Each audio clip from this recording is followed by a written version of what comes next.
Family road trip it is. Welcome to California. We made it. Washington to Oregon to California in less than 2 days. We are Suzi and Martin, a couple of longtime Seattle residents looking to escape the rain. So we're heading to Northern California for a few weeks and taking our baby Julian on his first long road trip. In this episode, we make it as far as the Redwood forest with a couple pit stops in Oregon.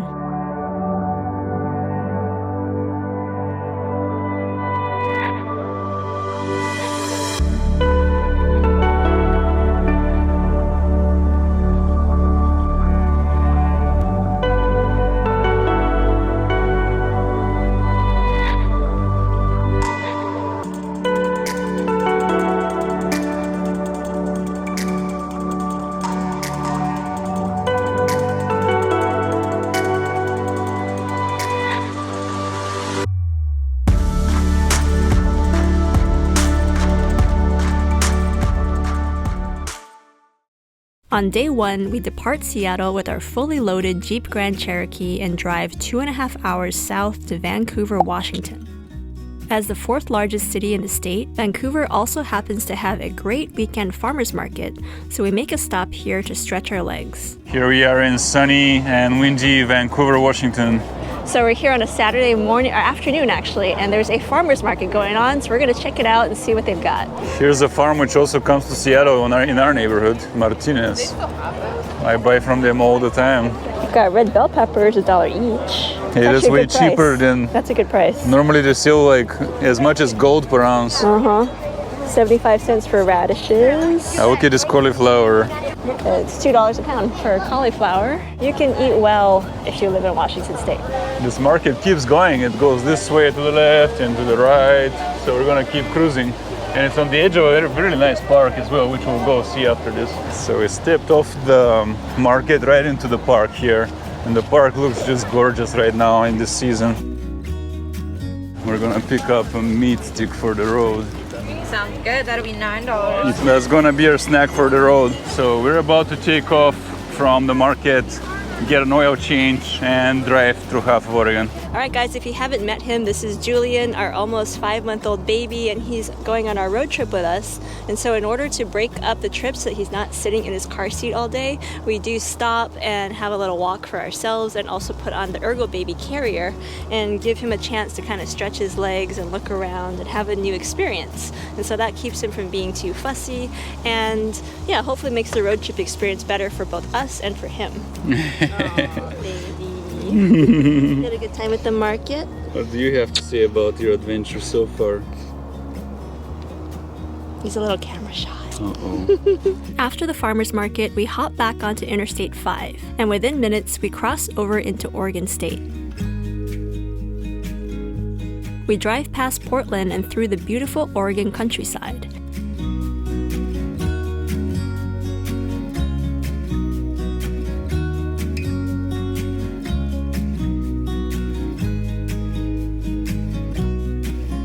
And eventually make a stop at Rittner Creek Bridge.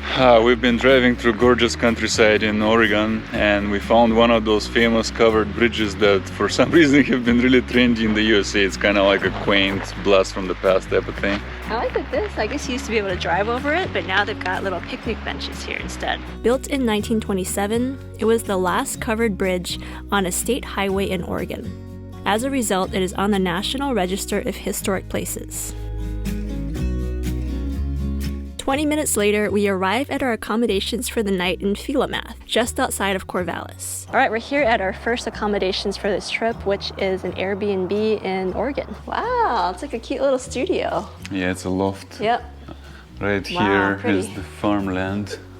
Next on the agenda is, I think, trying to figure out where to eat because we didn't really see any commercial establishments around here, so. And I ended up getting food poisoning, so we didn't vlog at all on this stop. Things are moving so fast on this trip. We haven't had any time to vlog since last night. We went out to eat and we thought it was a good place to eat. And it was a nice barbecue, gluten-free extravaganza, the whole menu. But then Suzi got food poisoning. Yes, my overnight wasn't so great. But yeah, I woke up fine this morning. So that was over in Philomath, something like that, just outside of Corvallis. And then after that, we left Corvallis, drove to Roseburg, and stopped to see Julian's great-grandmother. That was amazing, and the drive there was so Halloween perfect. Full color everywhere. Unfortunately, we discovered our car accident that I have some vlogs about on some memory card out there. Has affected our lights, and we're about to get into the darkest forest I've ever been, the Redwood forest, with the tallest trees in the world. And I'm pretty nervous because we're actually running out of time to not get there after dark. So it's gonna be interesting tonight. There'll be a little bit of stress and drama, but I think we can cope. For now, the little prince is eating in there. So while Suzi is feeding him, I flew the drone over here. Beyond these bushes, there's gorgeous, gorgeous fall color and altogether rolling hills. The setting is amazing. So I was able to get some drone action out there of this. And beyond there is a big river and a bridge, and it's really nice. So we'll show you some of that stuff.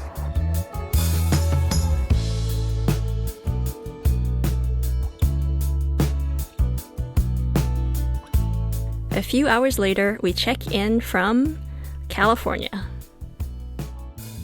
Well, it's not the healthiest meal I've had, but driving hundreds of miles, remote places, nothing else, this does the job.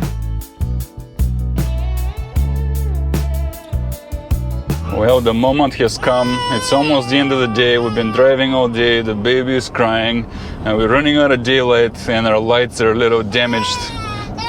We've got a little pull out here. This is maybe our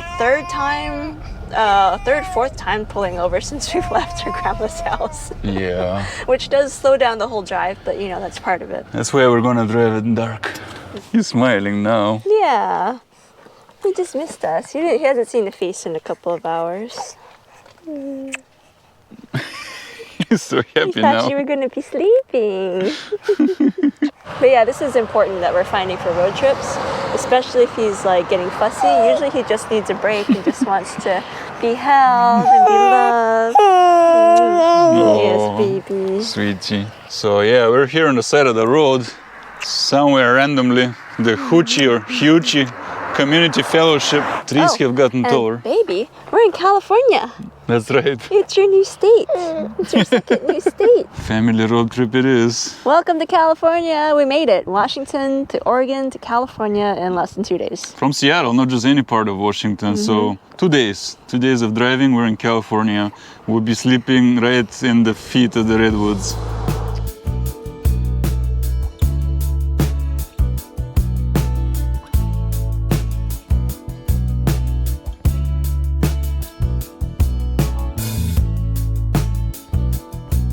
Okay, wow, we made it. It was a little crazy. Yeah, he was pretty unhappy towards the end. But yeah, we made it. And this is our cabin. It's really neat. There's like one big room out here. So we have like our dining room area, the living room area, the kitchen and the bathroom are off to this side. And then upstairs is the open bedroom. Oh, he's in the hair grabbing phase right now. And then the bedroom is really neat. There we go, staircase. Ooh. The loft. Ah. Yeah, dear. Super baby! Super baby! Super baby! Well, we're up bright and early at 11 o'clock. Yes, this is our new bright and early for our standard baby days. But we've done everything. We fed ourselves, we fed him, and we're ready to go outside. But I don't know if the weather is ready for us, or we're ready for the weather. Yeah, when I was planning the trip, the weather was fine, but the last week, this huge thing called the atmospheric river came and brought insane amounts of water from the ocean to California. So now it's soaking us. But, you know, we did expect some rain because we did come to a rainforest in November. So we will be adapting. You see the mist rolling in from the ocean. And the rain keeps falling, but this is the view immediately from our room. And you see the cars driving fast and trucks. That is Highway 101, one of the best roads in the world. So we arrived on it at night. It was kind of not the funnest drive when it got dark, but around the back here we're parked. And we have a pretty huge cabin for the 4 days here. So while it's raining, we're not at all feeling that unpleasant, honestly. We have his baby gym, his bouncer, He's playing right now in his mom's lap. We have a yoga mat for everybody to use. Fireplace right here by the yoga mat, very nice.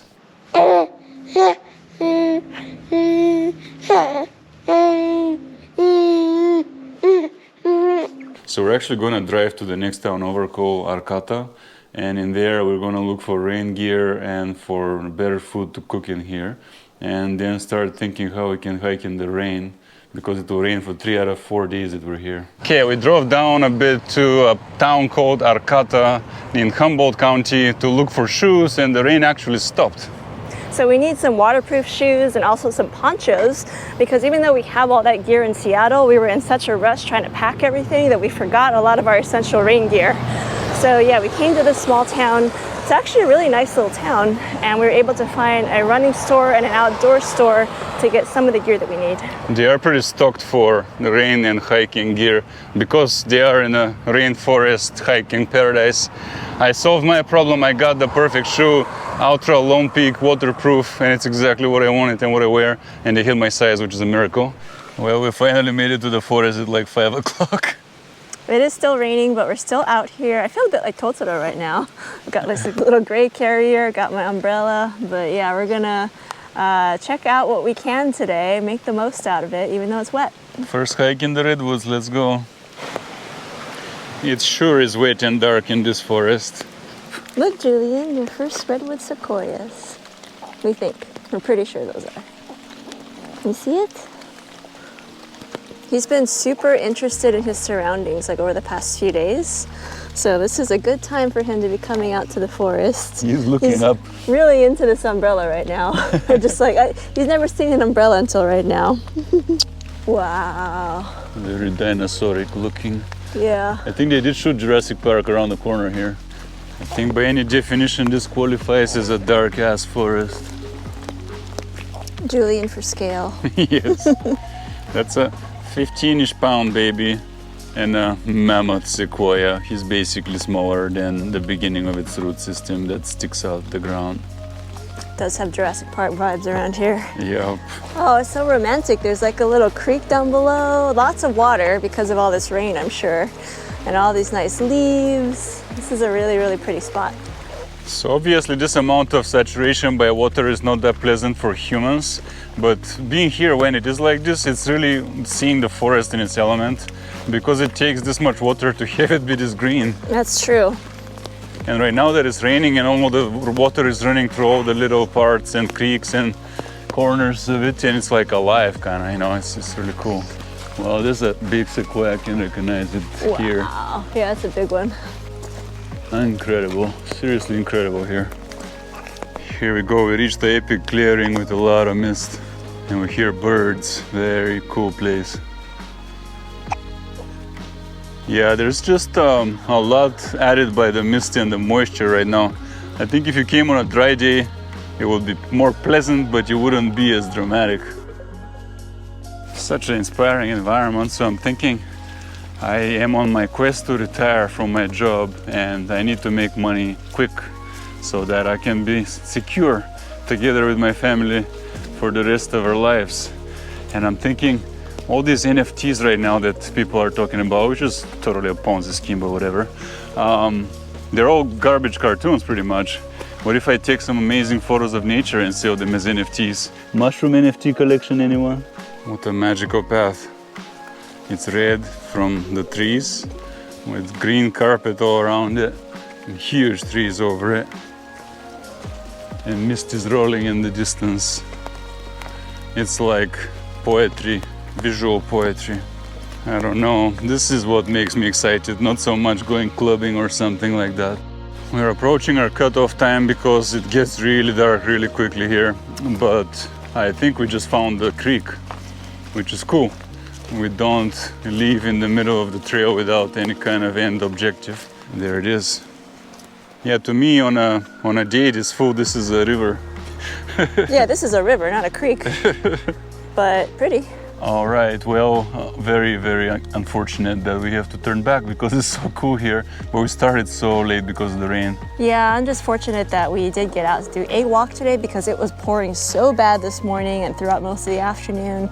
So I'm glad there was a big enough break for us to get out. And we did make it to the river at least, or the creek, whatever it's called. So we saw lots on this trail, so nothing to be too sad about.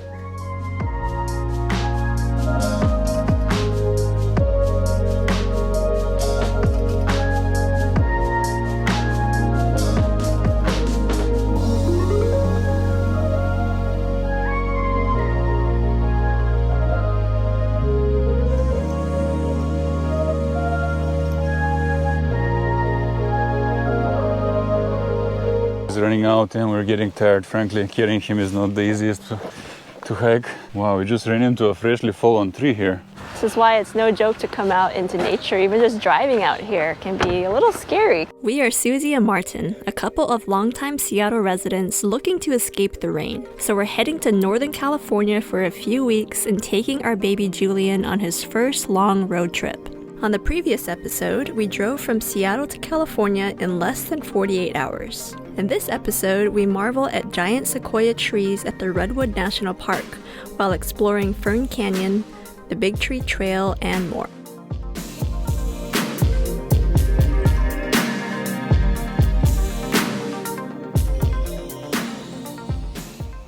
We're up early this time for sure. Well, sort of. It's like 9, a little after 9 a.m. But yeah, we're here at Fern Canyon. Yeah, this was the hike I was most excited to check out. And the road here was so cool. It was some real off-roading, almost real off-roading. Dirt road, but very cool scenery. Yeah, it goes through the forest and then it ends up on the beach and lots of potholes towards the end. But yeah, really scenic drive. And now we're gonna start the hike. So yeah, that's the parking lot. As you can see, not super popular today, which is great for us. Maybe not so great if there is a mountain lion out here.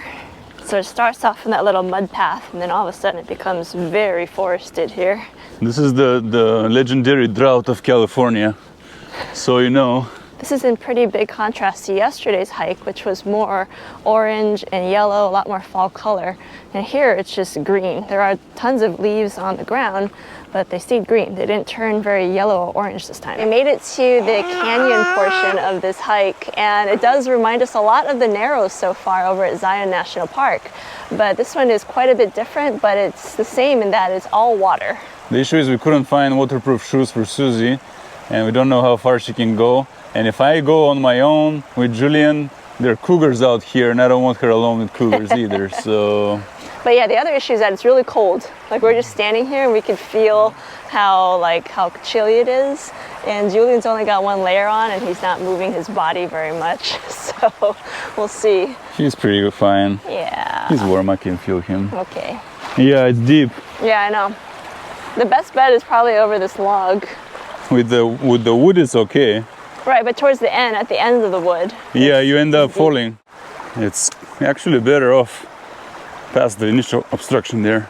But right here, it's completely flooded. I mean, I would need like wading shoes at this point. Magnificent, gorgeous place. So this one will have to go on the list for the summertime. Okay, I made it there and back, minimal flooding, but around the corner it's totally flooded. I cannot proceed there myself with watertight shoes, so that's what it is.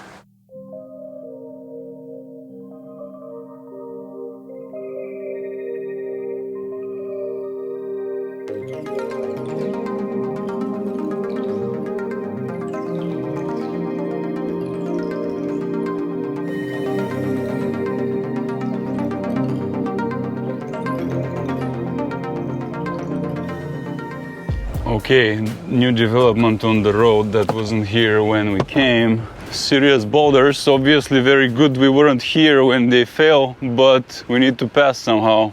I guess all these rains are causing slides and that's pretty scary. I'm gonna try to clear the path for our car to squeeze by. The question is, can I move this? Okay.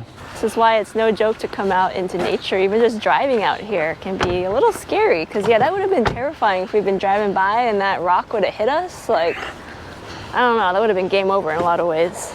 Great examples here of why we have a Jeep now. Well, last time I came here I was with a lowered Acura, I couldn't do any of this. But this river is getting bigger here. Yeah, look at that. Jeez, so I'm gonna raise the car a little. You guys know about the slide, huh? That's what we're Okay, yeah. I'm glad you made it. Yeah, we are too. I had to roll some rocks over. Okay. All right, we don't know what trail we're catching, but it looks pretty awesome, so we're just gonna go.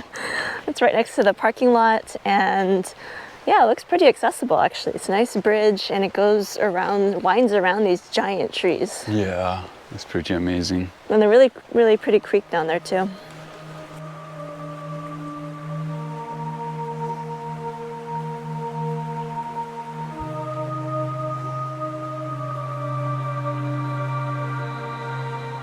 Sequoia trees, also known as Sierra Redwoods, are the largest and tallest trees in the world. The largest sequoias are as tall as a 26-story building. These trees can live up to 3,000 years of age, and they only grow naturally in very specific climates.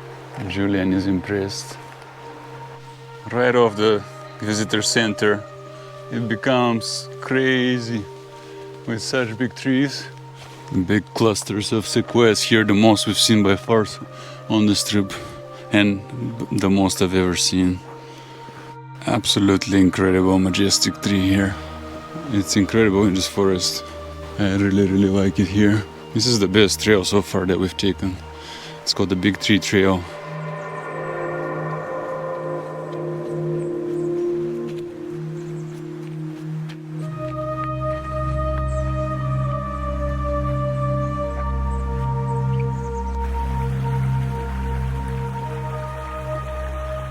Believe it or not, this is a single tree here. This forest by far has some of the biggest trees that I've ever seen, and some of them are taking just crazy shapes that you would never think trees could. So this was the main attraction of our hike today. This is the big tree, and it is 286 feet tall.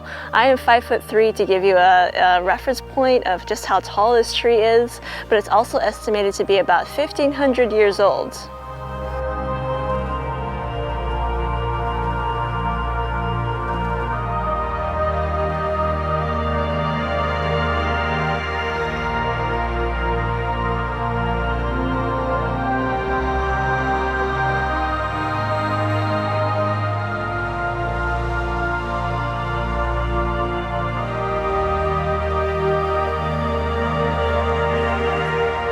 Wow, that was one of the coolest hikes we've ever done. Yeah, that was a really awesome one. We saw some of the biggest trees that I think I've ever seen in my entire life, and it was just gorgeous and also not at all crowded. We were almost the only ones out there on that trail. Yeah, so now we need to go get food very quickly because all three of us are hungry, and then we'll probably wait for the night and watch Jurassic Park. All right, so after our hike, we ended up going to Garapata to get some dinner. We got some nice soup noodles, and then we're now looking for a place to catch sunset. It's a race. It's in 10 minutes. Sunset's actually happening like right now. So we're trying to climb this hill because we think it's going to give us a really nice view. It's okay, real photographers know that the real color happens after the sunset. So we actually drove up this way only to find this chain because it's only for authorized vehicles up here. But we still made it. And wow, look at that. It is so stunning already.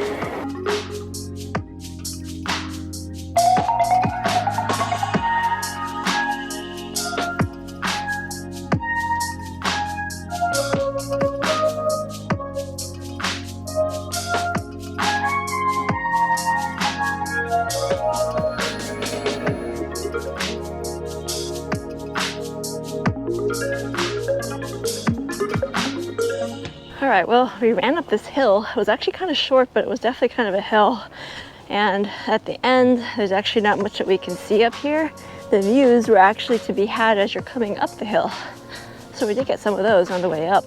We'll go back down and we'll see whatever there is to see left for the day and drive home. We're not far. It's gonna be all good. So yes, we'll somewhat leisurely take our time going down, and there are a bunch of viewpoints on the way down, so we can get some views that way. It is a little dark. It's definitely after sunset at this point. Yeah, or it might officially be sunset right now, but official sunset oftentimes is a little bit darker It's foggy. than you would think. Yeah, and the fog is coming in.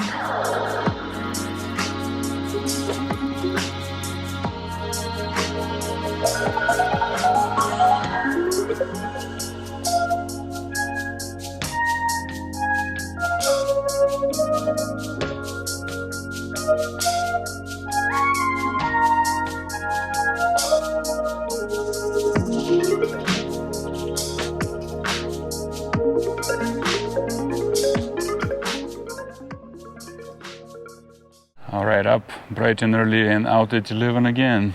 So today there is a forecast for rain all day, except it's now going to start at 3 p.m. So we have the first part of the day to go out and explore.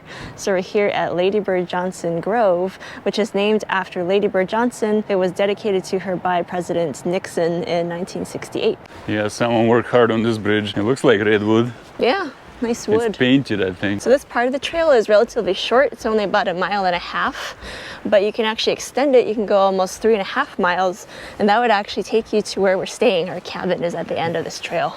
We came in the easy way by car, because hiking 3.5 miles with a baby carrier uphill is not that easy.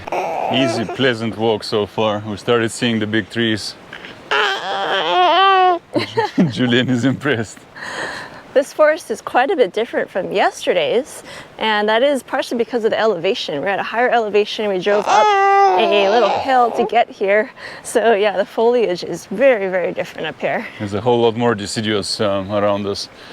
Big leaves that are still green. It's actually evergreen, but it's more broad leaves instead of just conifers. Big trees all above. Yeah, see? This is what is above us. But the ground is still red. It's Yeah. pretty cool. Yeah, these redwood sequoias make some red kind of flower or fruit or whatever it is, and the trails become red. It's cool. Very beautiful forest, one of my favorites easily. It's probably the best one, but there's some in Washington also, like the whole rainforest. Look at this texture. Come up to this tree and it's like, geez. Just like the bark, like the grooves go in so deep. Yeah. It's just incredible. The trunk is way taller than a human. Yeah, it's thick. So thick. There's the tree. Get that big tree energy. Here's one that hollowed out and ferns now live in the top. There are clovers all around, and I've been looking for a 4-leaf clover for Julian, but I've looked many times in my life and I've never ever found one. It's really hard. But I'll keep looking. Look, they're like little shelters. Oh, a little They're kind of cute on tunnel. both sides. Oh, yeah. What lives there? Little rain shelter, maybe. I guess you can walk down this little trail. And if you get caught in the rain, you have a awesome home in here. Hollowed out with some windows. Wow, a cavern. Check out how small Suzi and Julian are inside this tree. Incredible. Wow, that's so cool.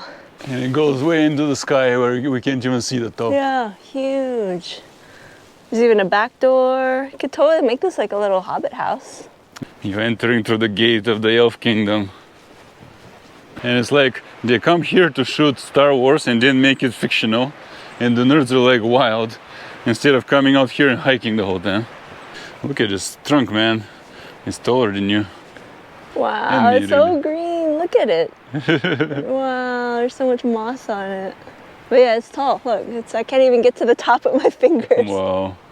Nice wood though. Yeah, really nice wood. People have already kind of scratched it. Yeah, and the nice wood reminds me of what we read yesterday in the cabin. There was a brochure and it says 2/3 of the currently preserved national and state park area was once clear-cut logged and just wiped out. And that ended in the 90s and they are restoring it, but that comes with challenges. And this whole clear-cut logging is honestly barbaric.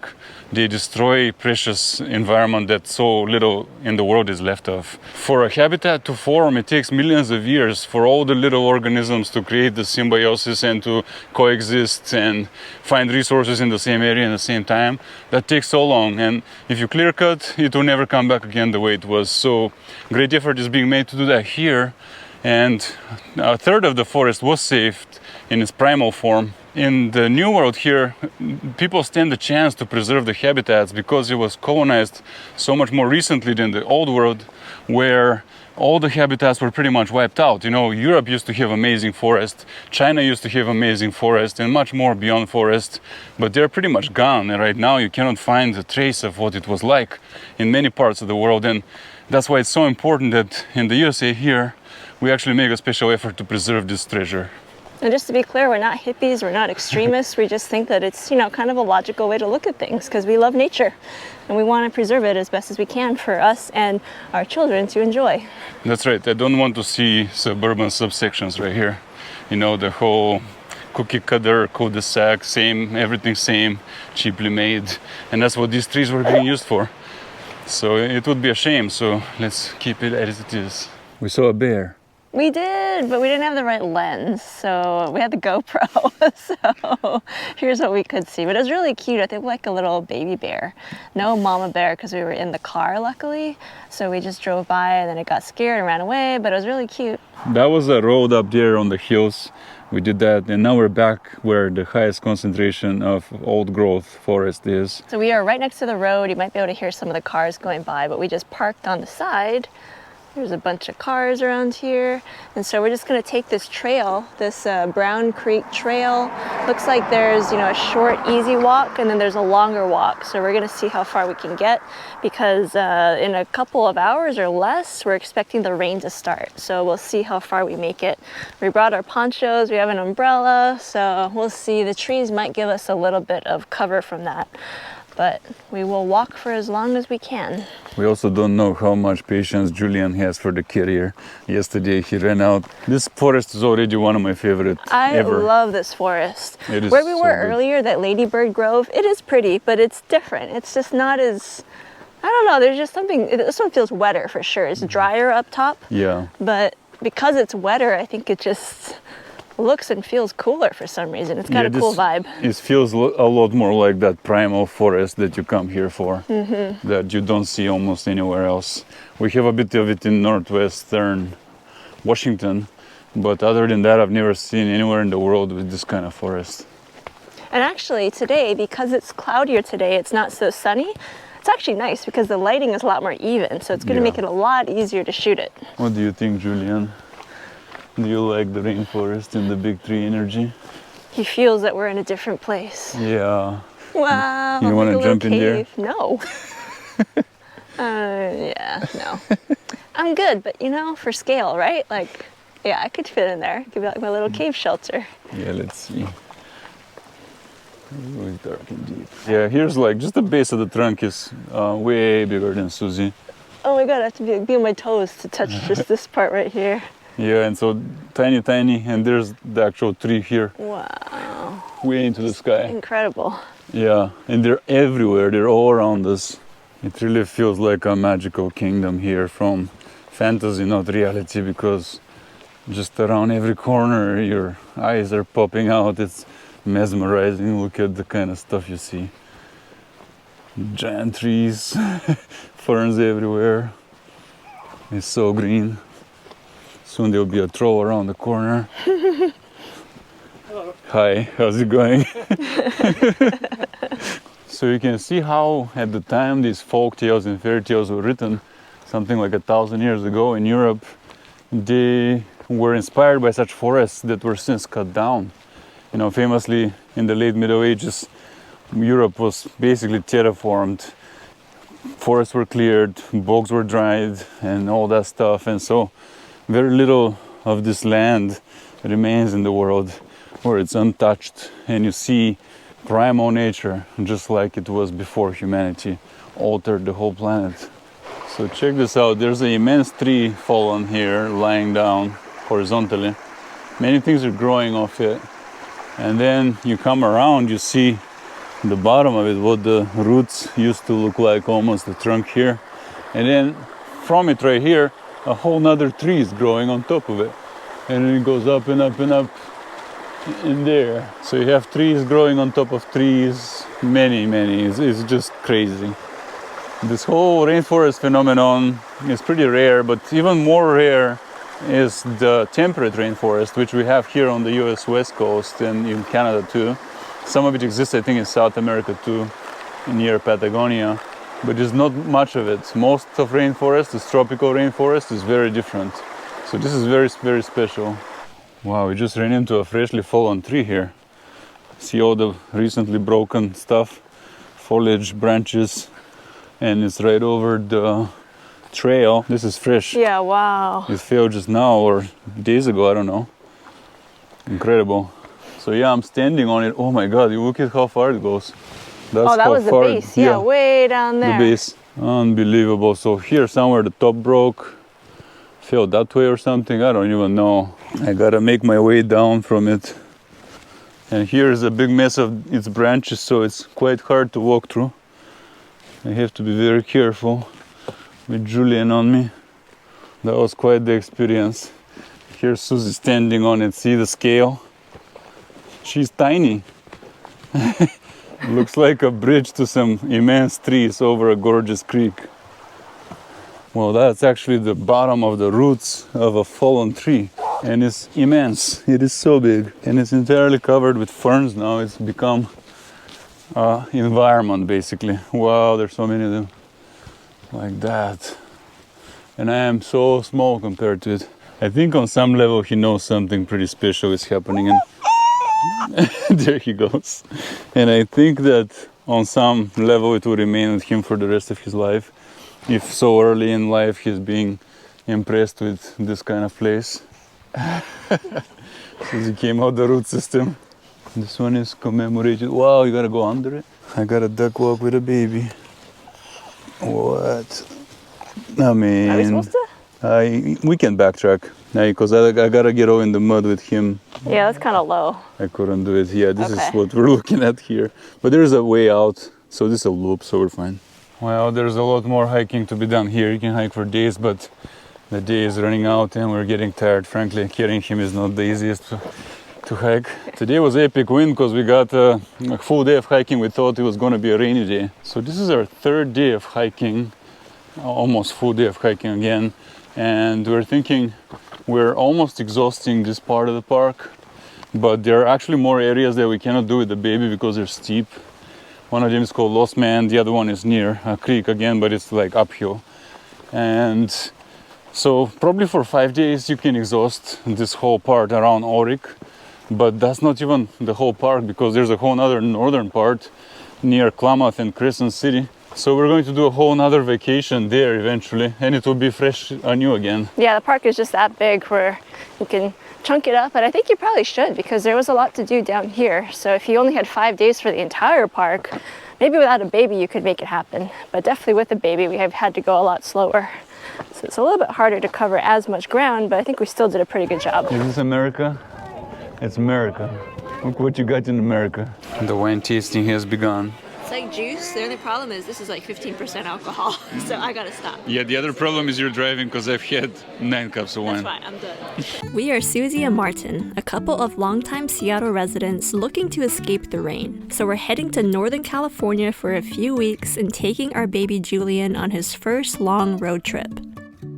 In the last episode, we explored the Redwood National Park after driving from Seattle to California in less than 2 days. In this episode, we take in the renowned winemaking regions of Sonoma and Napa Valley, while stopping to explore some places off the beaten path.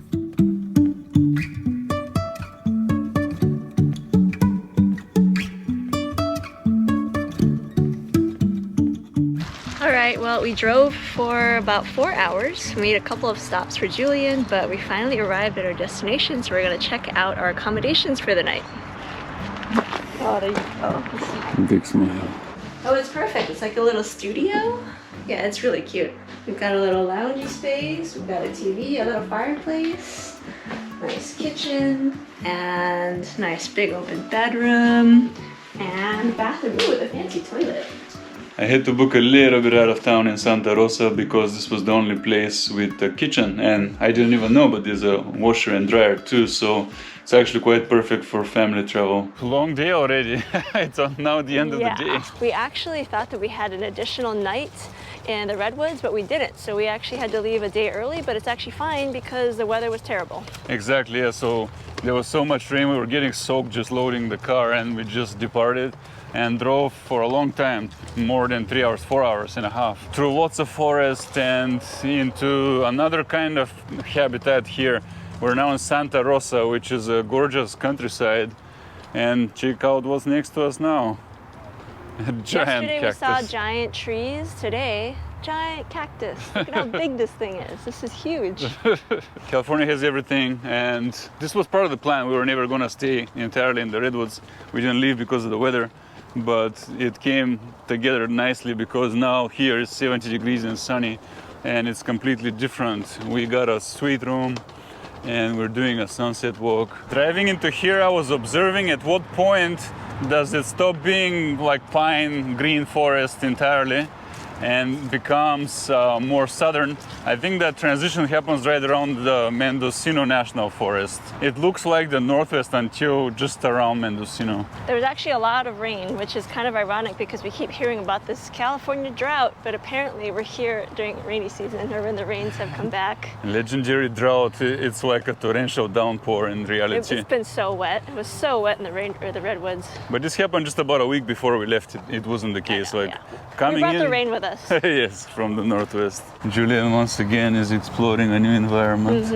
We're lucky with a pretty calm baby, and we're hoping to condition him to be an adventurous travel baby. Already he's gotten as far south as here, so Yep. that's pretty good.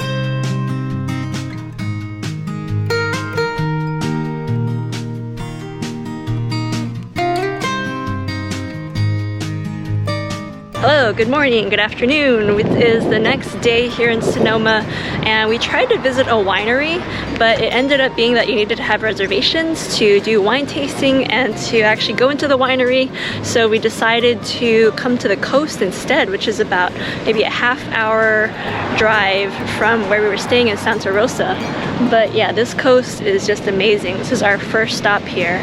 Let me show you what we're looking at. Check out that coast. So different from what we just came to from the Redwoods side. Just, yeah, amazing coastline here, and not too many people, not very crowded, not too cold. Look at that rock formation out there. All those waves hitting it. I need to zoom in a bit.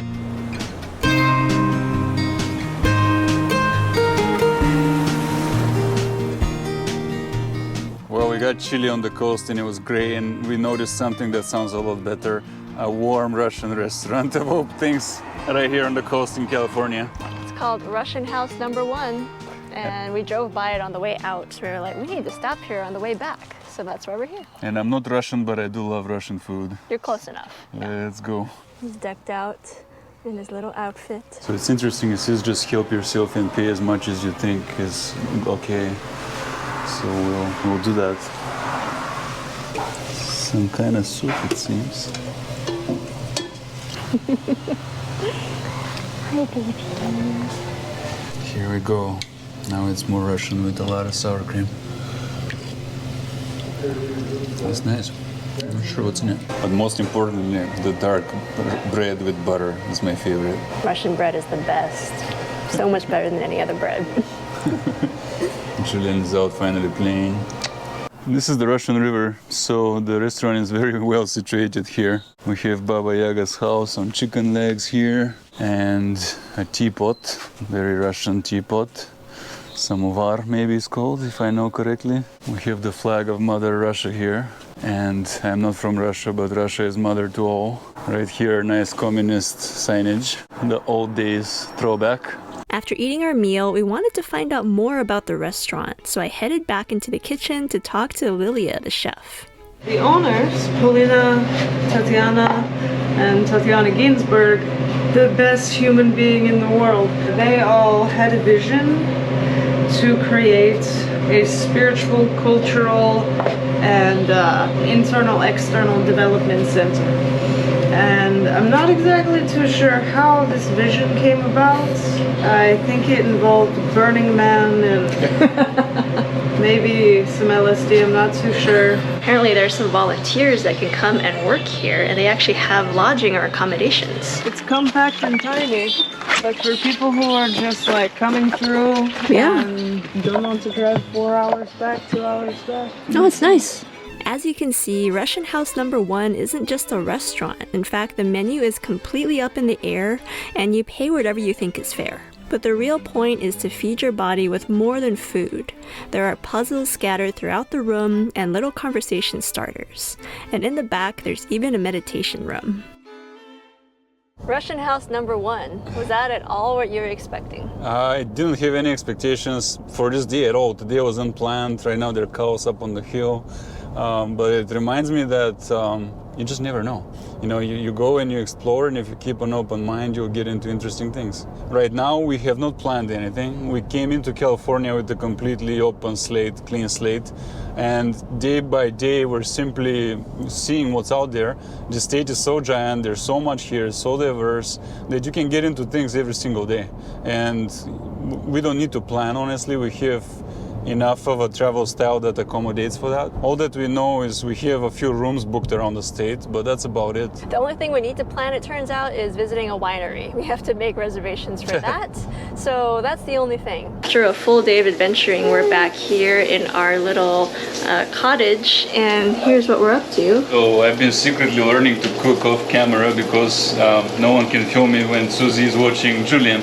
So on this trip I had heard in California, you know, there are too many reservations required, too many rules, and it's pretty expensive. So I booked all the rooms to have kitchens.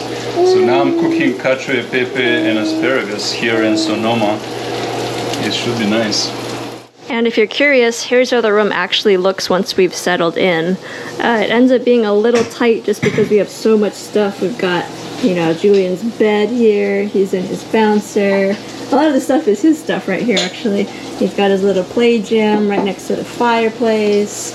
His car seat is back there. So yeah, our stuff is all over, but it's kind of nice that it's one big room so we can easily see all of our stuff, and hopefully we don't forget anything because we already forgot things in our last accommodation. So what do you think about my impromptu cooking on the road? It was delicious. I like that it was really fast and pretty efficient. You know, we stopped by Trader Joe's. I didn't go inside, but apparently Martin did, and he said, you know, Trader Joe's in California is so much better than in other states. So we had a lot more selection, and yeah, this came out really well. If you were to get cacio e pepe at a restaurant around here, it would cost you like $30-40 with the asparagus. And then there's chips and tax and blah, blah, blah. So how much did this cost, you estimate? $10. Not bad. Yeah, Not for bad. two. Yeah. We've got It a was whole pot cheap, left. Yeah. Off to a slow start today because it's inevitable when traveling with a baby that you'll have some sleepless nights.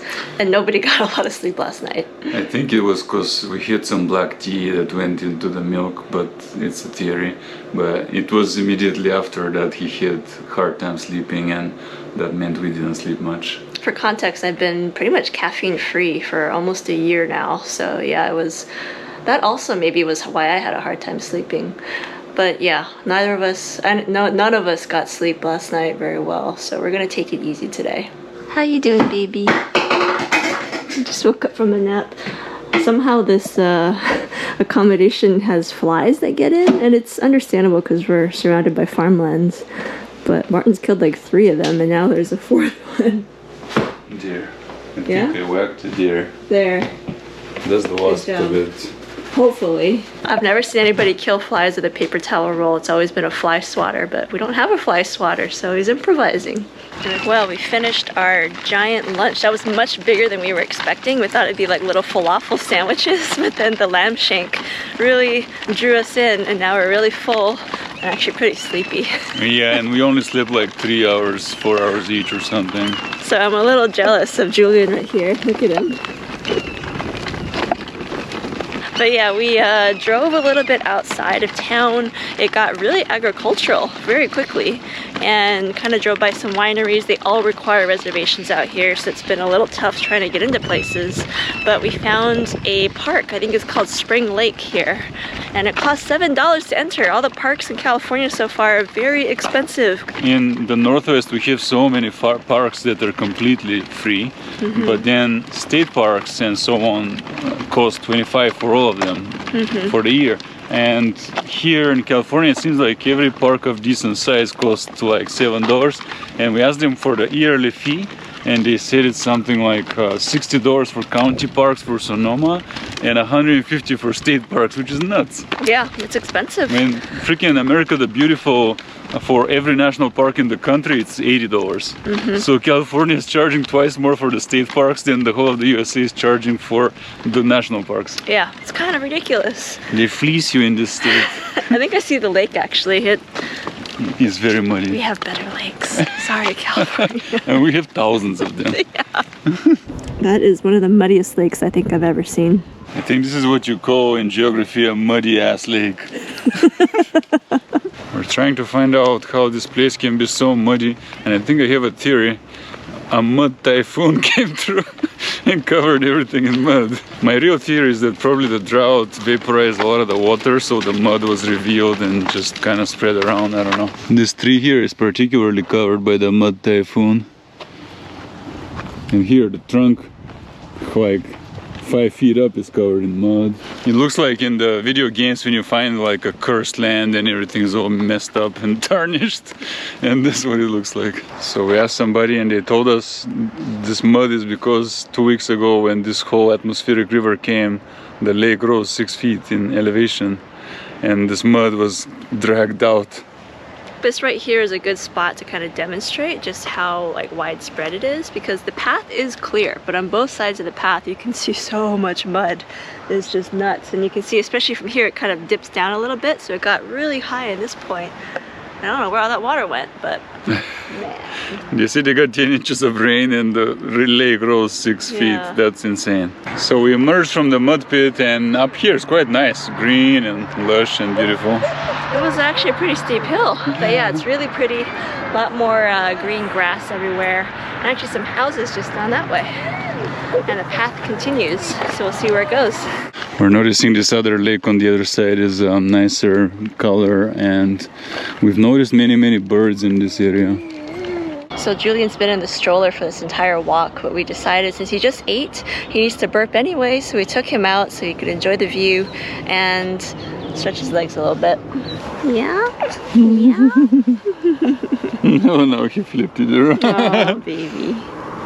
Still a little big on him, but there. Yeah, we found a nicer part of the lake here. Just another lake actually that looks more natural, and there are many birds and it's got the sunset color. It's quite nice. You see he's doing the happy baby. Yep. He's been doing yoga all day long in there.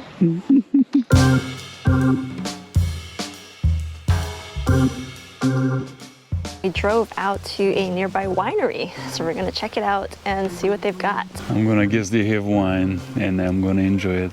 So it's called the De La Montagna Vineyards, and yeah, Martin managed to get a reservation online at the last minute this morning, so hopefully they take us. The wine tasting has begun, which I'm gonna have to enjoy by myself because Suzi is allergic to alcohol. But this way there's a designated driver, so I'm not being reckless with my family out here on these country winding roads. First one is a Viognier from Burgundy, evidently. It's very smooth. I like this kind of white wine.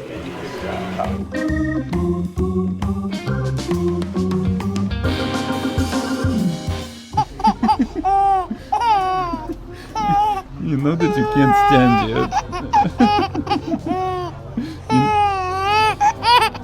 Just do a quick side-by-side. Okay. You get the idea between a traditional French Pinot and then more of a California tannins and more complexity type. Ooh, I like that. It's really nice. We finished up the little wine tasting experience, and what did you think? Lots of really good wine. Every time I come to a winery for tasting, the wine tastes so much better than what you buy in the store. I don't know if it's kind of a ploy where they reserve the good stuff, or whether it's just what you find in the store is just lesser grade altogether, and wineries are the ones, like smaller ones, I don't know, but it's great. It's the first time I did it in California. I'm very happy with it. The grounds here are beautiful, so nothing to complain about. Yeah, not bad for just not knowing anything about this wine region and just picking a winery. It really seems like you can't go wrong. So we were actually told to come back in the springtime. That would be a nice time to visit. So we will definitely be back to Sonoma as a whole. So spring might be a really good idea in the future. Yeah, Sonoma's big and there's a lot, and it's sort of driving distance from Seattle, so we can make it here other years as well.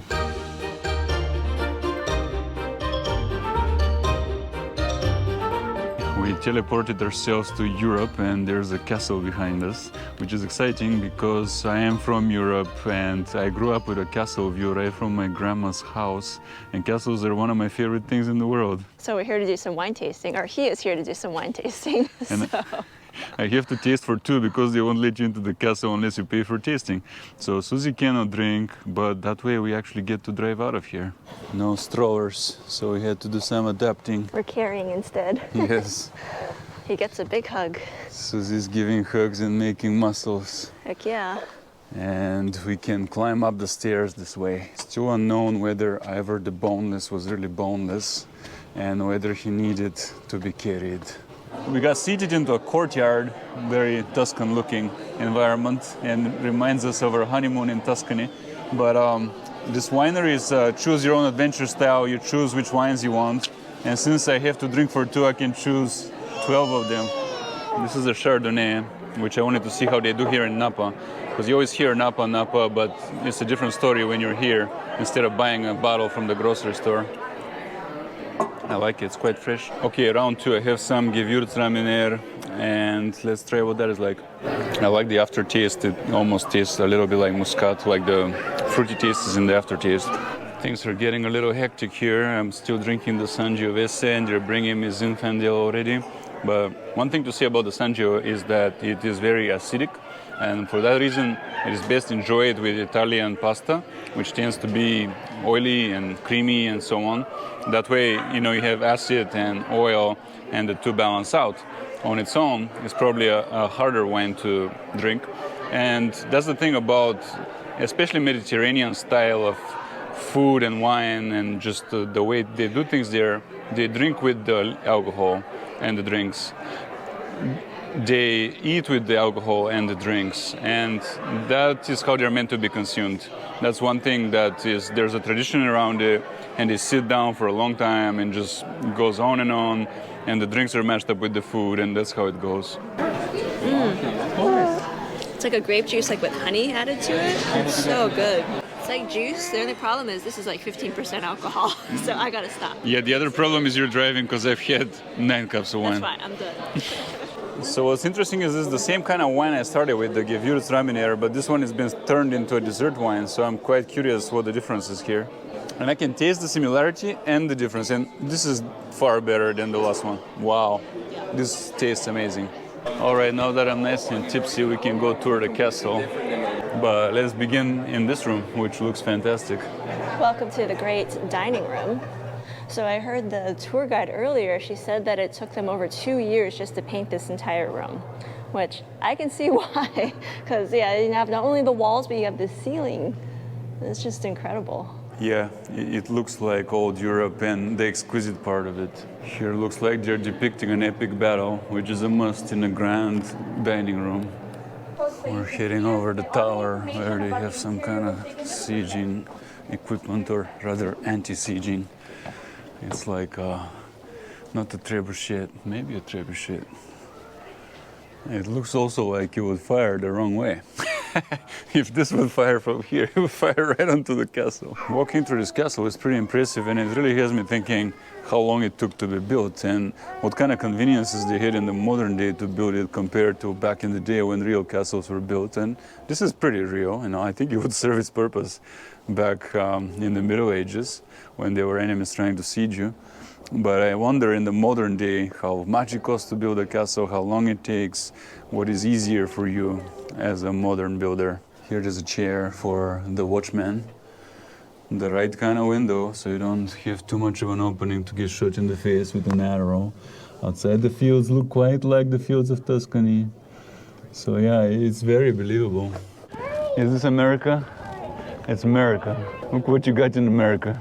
We got up to the roof level, some serious Assassin's Creed vibes up here, which by the way is one of my favorite games, not because of the gameplay, but because of the way they model the world. Let's go to the chapel. Yeah, I guess if you wanted to get married in America and your family to still make it without having to pay for tickets. Look at this mural. And you can still have a sort of a European wedding with all the torture of the Middle Ages depicted, including the devil in someone's mouth. Seriously. That's a common picture, by the way, in churches. And here's the other side where it's more saintly and the king is out there and all that. But yeah, look at the sin part. It's enormous. And the saintly part is way smaller. All right, we are done with our tour of this castle. Impressions? Really amazing. I can't believe that this castle is actually in California, because this entire time I would be mistaken to think that we were in Europe. So from now on, our son's first castle will forever have been in California. So it's great that there is such a thing in California. And now that we've seen this is our first Napa experience. And I'll come back to Napa many more times because now I know what they're going for, which is that grand European style, which doesn't really exist very much in the world right now. Even in Europe, it's kind of diminishing, it's wilting, and it takes hard effort to sustain it and restore it. So the fact they're building more of it in Napa actually makes me very happy, and I'll come back to Napa just for that experience many more times. Well, we're in the golden fields of Napa. We drove through a lot of the valley. I don't know how long it is, but the whole thing is planted with grapes. Yeah, lots and lots of grapes and a lot of really nice wineries. Not all of them are in that Tuscan kind of Italian style, but quite a few of them are, and they're just really, really impressive in terms of their architecture. That's right, and others are in French style, some are in modern style, some are more American style. It's kind of like a theme park, but the whole valley for wine. And if that's the experience you want, it's probably one of the best places I've seen to experience that. It is very expensive and it is quite exclusive. You need reservations everywhere, even to pass through the gates of these wineries. You can't just go in and loiter, which is kind of a shame because we want to see them all, but you got to pay the premium for that.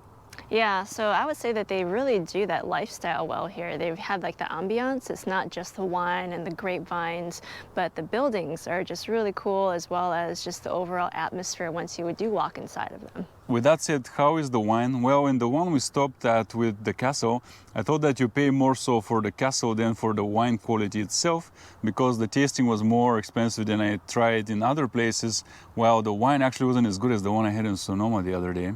However, one wine did impress me a lot, and funny enough, that was the dessert wine which we bought to take home. And that is just the experience from one winery. There are so many wineries here that we couldn't even try even half of them, even if we wanted to.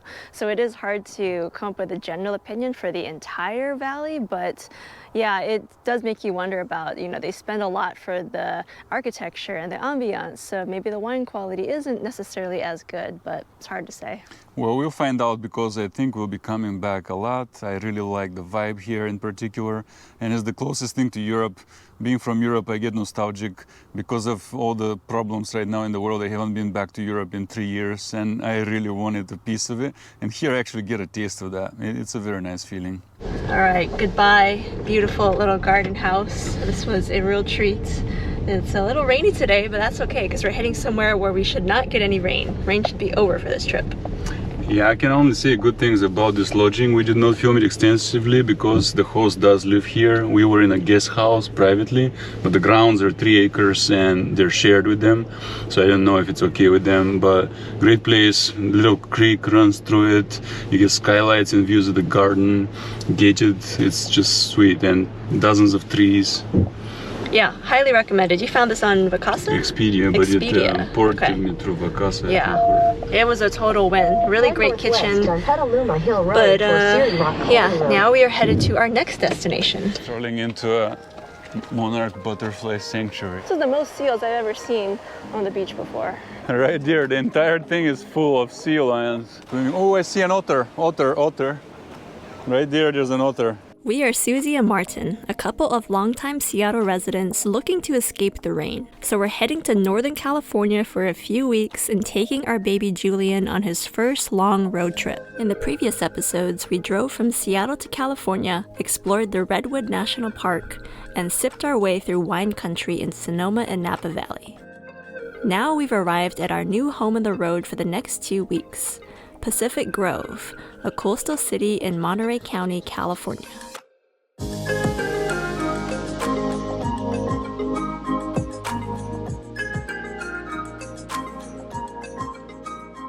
Good morning from Monterey, California. It looks like paradise. It feels like paradise, most importantly. The weather's amazing. It's a little misty, foggy, but the sun is out and it is so warm out. We're here at Lover's Point. All right, yes, we are exploring Monterey for the first time in the morning now. It's honestly paradise here, it's so lovely. We're gonna take a big long walk down the path here. He's ready for his Let's coastal walk this morning. He's very happy. There are tons of these little ground squirrels It's right behind hanging out you. on this rock. I know, they come like right next to you. People must feed them. Oh, don't you jump on me. Oh, hi. From here on, we'll be catching a trail all the way down there. It goes for 18 miles, but we won't be going all the way. Came down the staircase right here. The beach is actually full of mussel shells. The birds are just like right here. They're just chilling. And they don't seem to care at all that there are people here. I am super happy to find out there's a big walking system here because this is totally the way we like to live. We have such walking paths in our neighborhood and we walk them every day. And we're here for 2 weeks and we're gonna pretend like we live here. Yep, we're gonna be walking a lot and so glad that the weather's gonna be really nice for the next couple of weeks. Yeah, that's one thing we don't have right now in Seattle. Everywhere you look here, people are enjoying the fantastic weather and the beautiful scenery. The beach is right on our side here, right where Suzi is taking videos. And it's like a mini coastal preserve here. There are animals around this bay. And people swimming. Oh, I see an otter. Otter. Right there's an otter. Yes, I got him.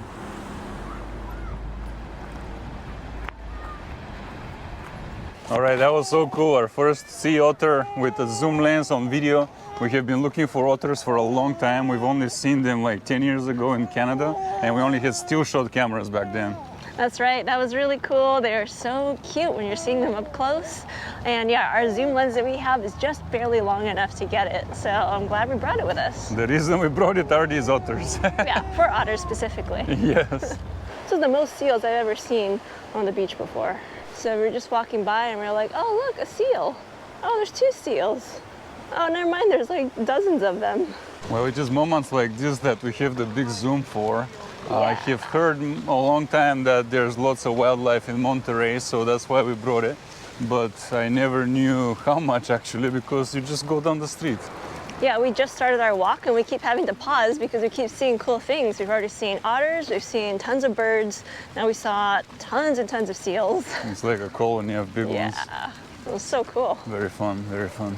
We were just commenting on how much we really like the style here. It's like a nice boardwalk, but it feels nicely landscaped. And even though it does have the coast nearby, like they haven't skimped on the buildings. The buildings are actually really well done too. Yeah, this is kind of back then when this was being settled by colonists, it was the Victorian type of style, which also is how San Francisco was built at the time. I think there was fishing industry here and looks like a railroad runs here, so it's got that old world charm and so much recreation and so much wildlife. It's just fantastic. Something about old wagons and railroads which is pretty charming. It's pretty nice that they put it next to the bike path. So you have like the old way of getting around and the new way. In fact, I saw that there's something called the Rails to Trails Network of America or something like that, which part of runs here. So there's some kind of project to combine the two. We got to downtown Monterey. I think down here is a lot of really kind of boutiques and hotels. There's one main hotel here, I think the Plaza Hotel. Yes. And a bunch of businesses to support it. It's There it pretty is. nice. Waterfront. You can see the bay through the lobby. Haven't checked the price, but probably after we become superstars. We have a little superstar now that he's working on the fan base. You can see right here, thinking of his ascent to fame. Well, it may be a little premature since we've only been here for half a day, but I think we can make the pledge now so that we stick to it, that if we make $10 million, we'll move here. Yeah, we really love Monterey so far, and you know, we've been on a constant quest to find some place that's better than where we live in Seattle, Washington. And of course, no place is perfect, we understand that, but we really, really like it here. It's, yeah, just the weather, number one, is probably the best part, and it just feels like you can be active year-round, which is really, really important. That is the thing, this is November, but it also never really heats up because of the ocean influence. And it doesn't get dark like Seattle does, even though it's right on the ocean because it's south enough. The other thing is it's very, very clean and peaceful. While we've been living in a city of 4 million people for over 10 to almost 20 years, we're tired of it. And we have a child now. This is a better environment for your child. And another thing about Monterey, as you can see, It's actually very full of things. It's not barren, it's not a tiny place which gets boring quickly. Right here you have a very nice marina. The bay goes on for a long time in the distance, all the way to Santa Cruz. And you have wildlife, such good food and everything else. So everything converges in the way that we really like it, and the phase in life we're in is actually perfect for it. You like the ocean vapors when you sleep? That's what you've experienced so far. The reason I'm saying $10 million are required is because we look at the house prices, and a house for a family would be something between $2 and $3 million here. And then the taxes are very high here in the state of California. So we would have to have quite a lot of money, more than we currently have, to be able to comfortably afford it. Otherwise, we would be at risk of eventually not being able to afford it. Since employment is kind of rough here, you have to come with your assets. Well, we kept walking a little further and we found just tons of birds just hanging out here. There's like at least 3, 4, 5, 6 pelicans just hanging out down here. There's a bunch of these seabirds. I don't even know what kind of seabirds these are. And there's a seal. Oh, the seal's on the rock now. It's pretty cool. All right, do you see it? It's right there. It's a big seal. Kind of blends in with the rocks. There's an otter swimming out there. There's tons of wildlife. Coming up on a little marina. Old Fisherman's Wharf. Ah, that's the old wharf here. Earliest pier of stone, and built in 1846. And it has, oh, it's a nice little walk. Nice, let's do Let's it. go, maybe get a snack. Yeah. Looks like people fish from here. Yeah. Given how much seafood or sea life we've seen.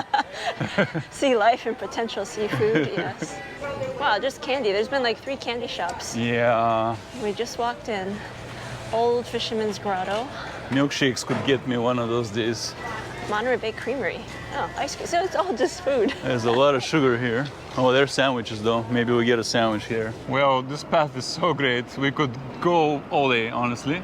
But the little flaw in our plan is that Julian ate all the milk, so we need to go back to where we can make him more. Yeah, we got to get more food for him and food for us. There are some places to eat here, but we want to make sure that he's fed. So we're going to do what we don't necessarily want to do and head back to where we came from, but we will keep exploring today. We're strolling into a Monarch Butterfly sanctuary, right? And it's actually right behind our hotel. We didn't even really know about it, but there's tons of cars that are coming here every day, lots of people coming, and I guess we're in the right time of year to see these monarch butterflies. A lot of people have come here to look for the butterflies. Oh, I see them up there. Oh yeah, it's pretty cool. They're around, yeah, all above us. Right now it's pretty magical here. We're looking at many of them flying and trying to catch them on camera, which is not at all the easiest thing. I got one. Yeah, nice. This is pretty neat that we have this in our backyard and it's free. You can just walk in. It's run by volunteers and I think they take donations. But yeah, we will definitely be visiting here as many times as we can because we've got another week or so here to come whenever we want. But yeah, these are monarch butterflies and they actually come here to Pacific Grove during their migration. They start coming around October, I believe, and they're here till about February, March. So November is a really good time to come see them. What's nice about that butterfly sanctuary is that it's actually natural. They don't cage them or put any kind of netting or whatever. They just stop there on their annual migration, which is great. Yeah, so that's why you really need to be here when they're actually in season. If you come any other time, then it's just going to be a nice walk in the park, but you probably won't see much, maybe some birds. All right, we made it to Asilomar Beach. A lot of people have told us on this trip to come here, and it's actually one of the closest beaches for us besides Lover's Point. Yes, it's the neighborhood beach actually for us. I ran here this morning and I realized there are nice paths we can take now towards sunset. It's pretty gorgeous. This is the scenery as you're strolling on the beach here. Super nice. And it's like a nature preserve, so it cannot be developed in a kitsch way or ruined in some kind of way that humans may have done in other beaches. From the north, this beach is a series of little coves that are private, like just about each family has one to themselves right now. It's simply fantastic and much quieter this way because the ocean is more choppy here. Beaches here are also a little bit more rough compared to on the other side, closer to like Lover's Point. You have more rocks, so you can't swim out as far as you could at some of the other beaches, but really nice for tide pooling. So we walked this entire semi-paved path on Asilomar Beach, and ended up going to a really nice long stretch of beach where there's even a sunset wedding happening and lots of people swimming and walking along the beach. But unfortunately, it wasn't very stroller friendly. So we decided to make that our turnaround point. Now we're gonna head back to where we came from. But along the way, there are a lot of these little beach coves that are basically private. There's not a lot of people hanging out at them. But there's also little areas for tide pooling. So we're gonna see if we can find some tide pools and show you guys what's there. So Julian's enjoying a little snack here. And meanwhile, Martin went all the way down there because he spotted a family of otters playing near some of the rocks. And so we have a wide angle lens, or a zoom lens, which we think is gonna be able to capture them pretty well. But I can barely see them from here, but they're playing down there. They look super cute. And there have been a lot of otters over in this Pacific Beach, or Pacific Grove side of Monterey so far. Sunset with Julian. We brought him out so he could finally see what we were looking at, because he's been looking kind of at us and kind of to the side, but I don't think he's been able to see the beach very well. But now he is. Yeah, he is. Aww. In this golden hour, it's about to be sunset. It's just gorgeous out here. You're breathing in that sea air. Dear, Julian is looking at the ocean. Looking at those big waves. He's well-traveled and rich in experiences. In 5 months. Yeah, He's really. stacking those experiences pretty fast. I do believe there's impact on him because he sees it and it goes into his mind and he breathes it in and everything else. And he also gets bored when he's inside now. He wants new experiences, which we are happy to give him. We're training him this way because that's how we are, and we want to travel with him. Well, good morning. It is about noon, and it's a gorgeous, gorgeous day in Monterey once again. So it's full sun today, very different from yesterday, which was really cloudy and foggy. And yeah, we're out on the walk again. That's right. So because it's sunny, we want to be on the beach all day and basically chill. Or like Anthony B says, I know my skill and there's time to build, but now is the time to chill. So let's do it. Right here in downtown Monterey, there's a nice beach with very, very smooth sand, kind of reddish actually, and a long pier, and we're looking for some food. Where we are is called the Breakwater Cove Marina, and on this end is a public beach called something Carlos. Don Carlos, whatever Carlos it was. It was nice golden sand. It looks Gosh, perfect. yeah, what a beach. Nobody's swimming today, but I imagine on a summer day, it's probably full of people. And it's a conservation area for wildlife. Here it is stretching. And here there's a long boardwalk or a pier that we'll take right now. We may have found a restaurant that suits our need on the marina called Pig Wizard. So yeah, this is the view. The sandwiches will be coming soon. The baby seems calm.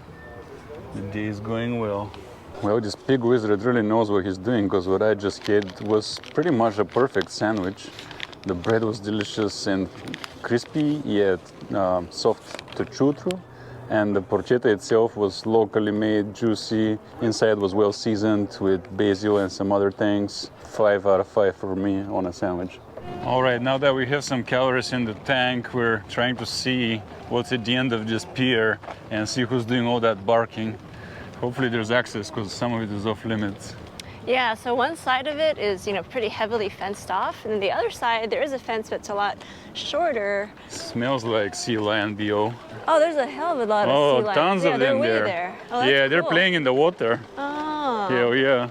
That's what we smell then. That's you always smell one before you see one. A little bit of a barrier with this fence, but That's okay, we'll overcome. Here they are, we found them. Right there, the entire thing is full of sea lions. All right, I'm gonna get the big lens out and Yes, see what I can as you get here. should.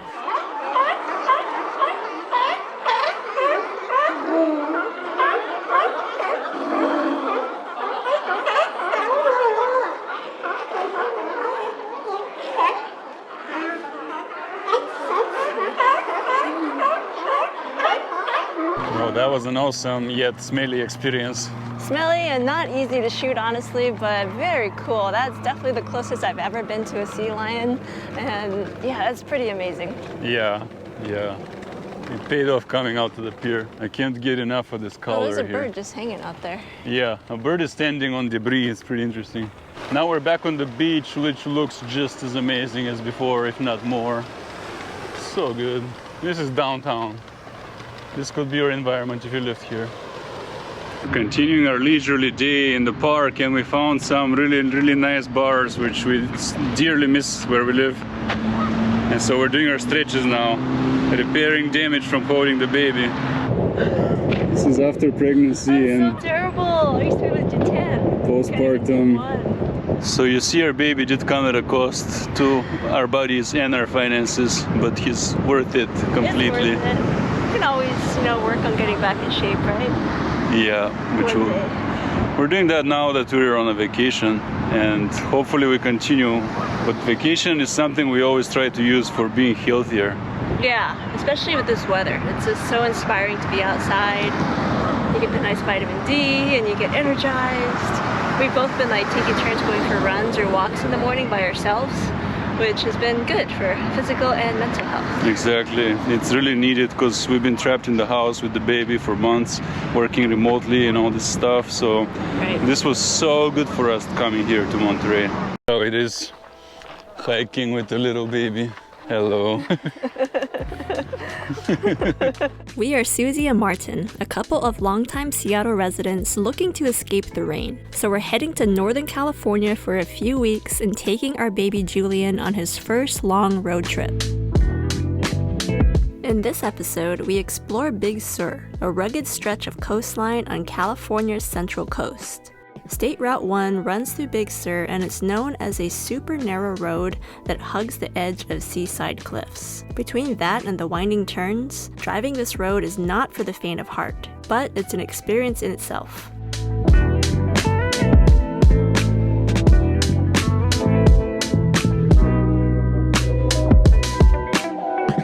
Today we're exploring Big Sur south of Monterey, and we're starting from the south going north at a place called Mcquay Falls. Yeah, so we're gonna check out this waterfall. It looks really amazing based on some pictures that we've seen. And there's a little trail, but it looks like a really short walk, not much of a hike. I saw people go and do it within the 10 minutes they were messing around in the car, so it should be easy. Yeah, we hit a bit of a slow start, but we're so close to Big Sur, staying in Monterey, that it doesn't matter. We also have already 12 more days to spend, so we'll be coming back to Big Sur. We don't have to do it all at once, and we cannot because it's really big and there's so much to do here. I'm going under the freeway here. And here's the Pacific Ocean. Now it's really looking like Big Sur. That water, man, and the rocks. Very nice. Looks like we're just about done. They closed the bunch there, but it probably keeps the waterfall barely visible the way they've done it. Yes, I do see it over there. That's pretty cool.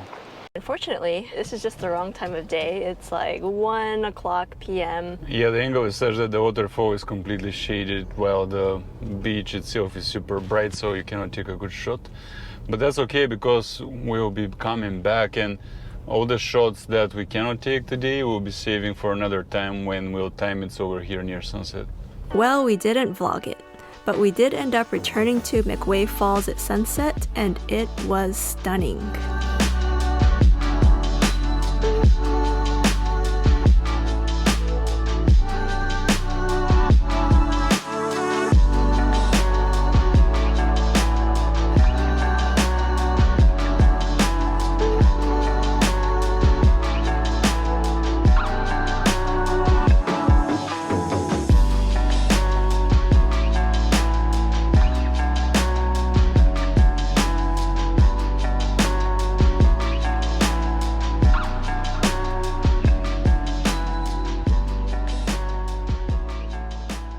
Big Sur take 2.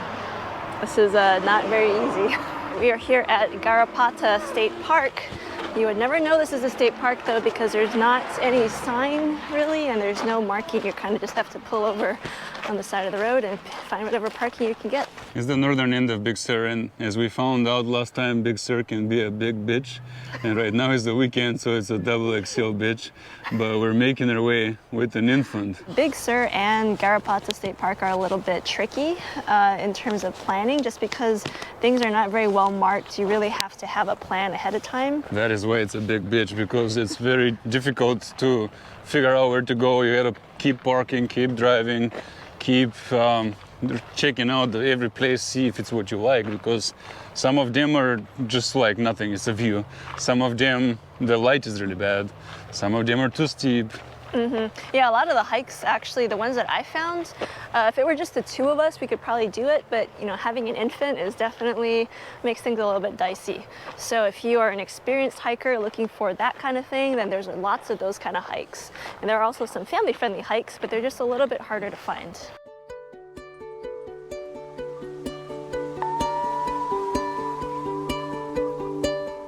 So we walked down this path just a little bit longer and we came to a little lookout point. The light, unfortunately, is not the greatest in certain directions, but if you look kind of to my left here, the light gets a lot better and the colors are a lot more vibrant and saturated.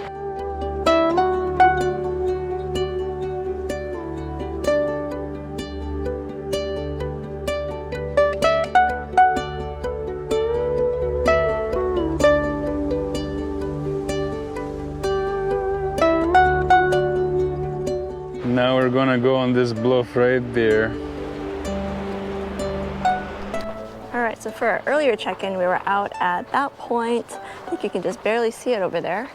So now we're walking on the other side to a bluff. But first we're gonna take a little side trail to see where this goes. But yeah, this is the first little point here. During a different time of day, this might be a little bit more scenic, but it is pretty shadowed down there. But there's like a nice little cove. There we go. Now you can really see that cove down there. There's even a bit of a beach. I wouldn't really recommend hiking down there to that beach. It'd be pretty difficult getting in and getting out. Well, we kept walking around that edge path and this is where it leads us.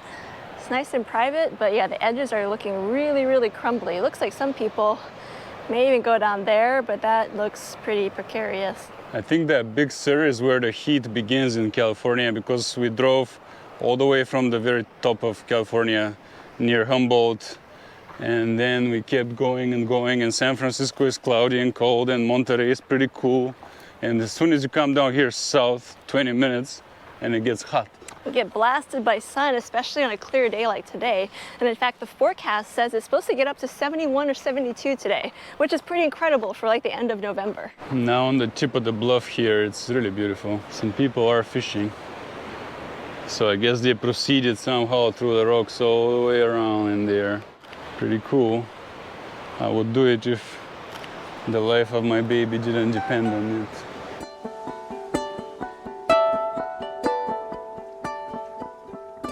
All right, so we are driving a road, kind of a dirt road, right before the Bixby Canyon Bridge.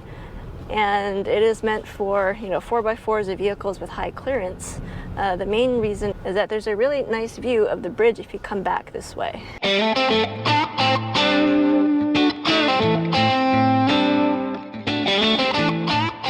Okay, so we got the view of the bridge, and now we're gonna see how much further this road goes down. I think it's 10 miles total. They did say it can get a little bit difficult to drive, but so far it's not that bad. Well, we do have the SUV with the highest clearance out of the factory. We have 2 inches more if we need them, so I don't think that's going to be an issue. The only thing is you don't have guardrails or nothing. It's just hopefully no one comes up against us at the wrong time. So we kept going down this road, and it's actually a fairly long road. I think the end takes you to about the Andrew Molera State Park, which there are a lot of hiking paths over there. But yeah, it's a really nice road. It's actually not that difficult so far. I don't think it's going to get any more difficult than it currently is. But it feels like we're kind of back in the Redwood forest again. It's really forested, and that also means that it's really cool because it's very shaded back here. Yeah, this road is cool. I'm enjoying driving it a lot. More so than I was enjoying roasting out there. And it feels like you're exploring because we have an Explorer vehicle and there's no one else here. Everyone is out there taking the same picture.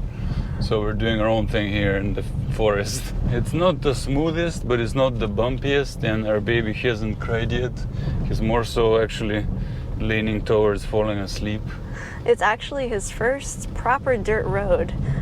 And yeah, he seems to be enjoying it so far, as in he's just falling asleep. Wow. Yeah, that's narrow. Yeah. Okay, so the deeper you go, the more narrow the road gets, indeed. It's a bit of a nerve-wracking experience to go to places where one mistake would cost you everything. Look at that, wow. Yeah, we were totally out of the forest now. Like the forest is just like right behind us, and now we're up here. You would never know that there's a forest right behind us. Wow. Fun times. So pretty.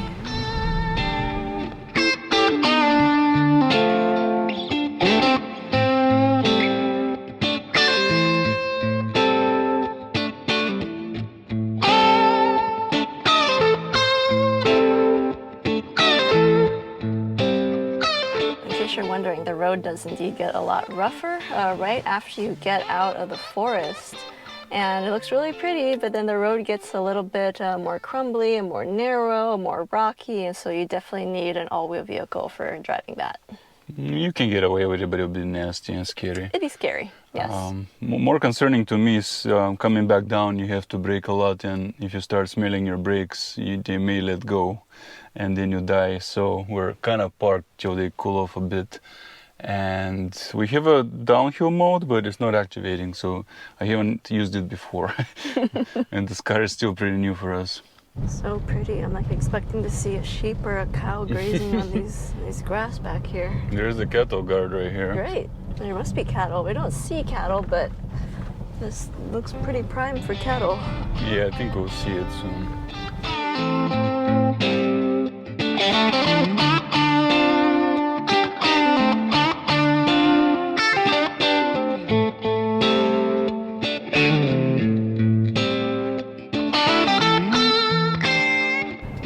Did it. It was pretty fun, and it feels like you drop off right onto the highway from the sky or the mountain.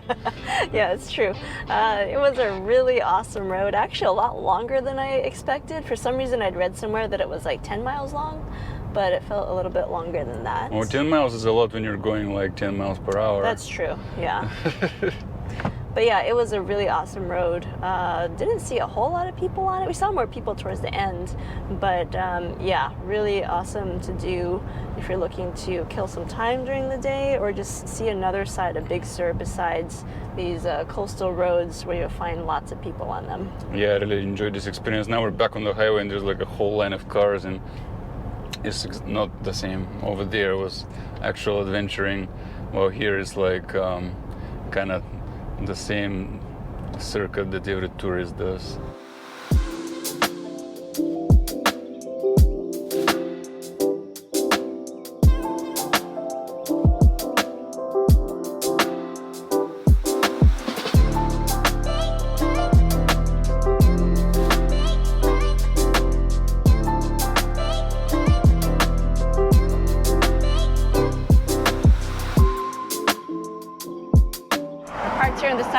To do another trail. It's Paddington Cove. And this is how it is at Big Sur. You just kind of park on the side of the road and you look for trails. All right, we probably have just enough time for this last little hike here, and after that the sun starts setting. I want to use some of that time to drive back because it's such a cool experience to drive with the color changing around you. So yeah, last hike. There's also another trail that kind of leads into the canyon. Also, it's Partington, not Parrington or Paddington, but Partington Cove. But this is the one that we're taking, and this is the one that most people here take. But if you want a longer, different type of hike, you can go into the canyon instead. This is how it is, hiking with a little baby. It's a little sketchy with this crumbling dirt under me, but other than that, it's pretty easy. Hello. And yes, all the time people were swooning and complimenting him. Yes, he's a hiking, traveling baby. He's kind of getting used to this life, I think, because if he stays indoors for too long, he starts getting bored and crying. And for now, we're using this Ergo baby carrier, but at some point, we got to figure out when we're going to transition him to the Osprey backpack, which is what most people use for longer hikes. It should be more ergonomic for both of us. So I'm trying hard to get myself stronger because he's gonna grow to something like 40 pounds. Right now he's probably around 16, close to 20. This thing can carry him until 40, and then the big carrier can carry him even further. There's no freaking way I can hike with 40, even 60 pounds. Well, we'll see. Everyone swears by the Osprey Poco, so That's we'll true. have to see what they've done. Maybe it carries him for you, I don't know. I know, right? 40 pounds or 40 pounds, you A know. lot. Yeah. We're starting to see the little cove that the hike terminates at. It's gonna be pretty neat. I hope there's some kind of animal out there. Hi baby, how are you looking? You're enjoying nature. You're absorbing your surroundings. Nature is where we all come from Yes, before we became spoiled. yes. So it's important to reconnect a lot. Intermittent waves of unusual size and force. Wading and swimming unsafe. Yeah, something goes this way. Let's peek over here real quick. Someone built a bridge. It's that important. Wow, look at that. Pretty cool. Are you impressed, Julian? You seem very excited. And there we go. Some kind of mine shaft. Wow, pretty cool. Darkness. Wow, long tunnel. Yeah, just for this, huh? For a view. There we go. We're on the beach now almost. I really get reminded of the Amalfi Coast when I'm here. Everywhere little coves. I guess the waves for thousands of years keep digging them. Hopefully there's no tsunami warning. We don't have cell phone service, so we wouldn't know even if they do an emergency text message. Here we go. This is one end point here. Pretty cool view of the cove from here. I don't know which one is the cove. I don't think this is the cove. I think it's on the other side. The main destination here. Oh, are you okay? You seem okay. Okay, I traded the camera for the baby, so now I can go climb the rocks. It just smells a lot more like ocean here, but it's not really the most interesting view. A lot more of an ocean experience. The ocean is super calm today, that's a win. Some seaweed and some sea creatures in here. Wow, a lot of seafood right here. You could feed 100 people if you collected these and ate them. Oh, and something pretty interesting down there. Green sea creatures right here, you see them? I don't know what they are, but that is really cool. Okay, venturing out there on the rocks was way worth it because I saw so much wildlife. It's pretty crazy. What's going on over here?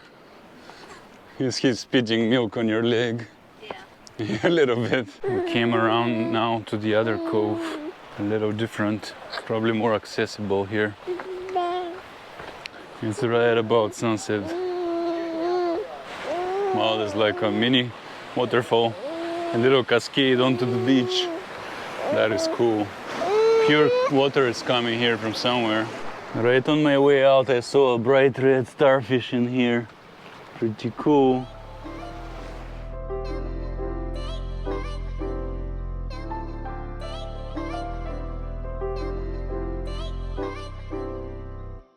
It's like one of those documentaries on planet Earth, but it's right here in front of you. It's really cool. We are Suzi and Martin, a couple of longtime Seattle residents looking to escape the rain. So we're heading to Northern California for a few weeks and taking our baby Julian on his first long road trip. In this episode, we venture out from our home base of Pacific Grove and explore the nearby town of Carmel by the Sea, as well as Pebble Beach and the 17-mile drive, and Point Lobos State Natural Reserve.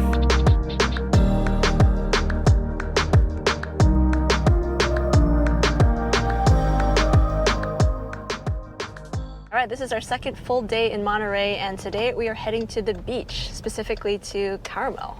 Yeah, the weather right now is fantastic. It's the warmest day ever since we left Seattle, really ever since the summer for us.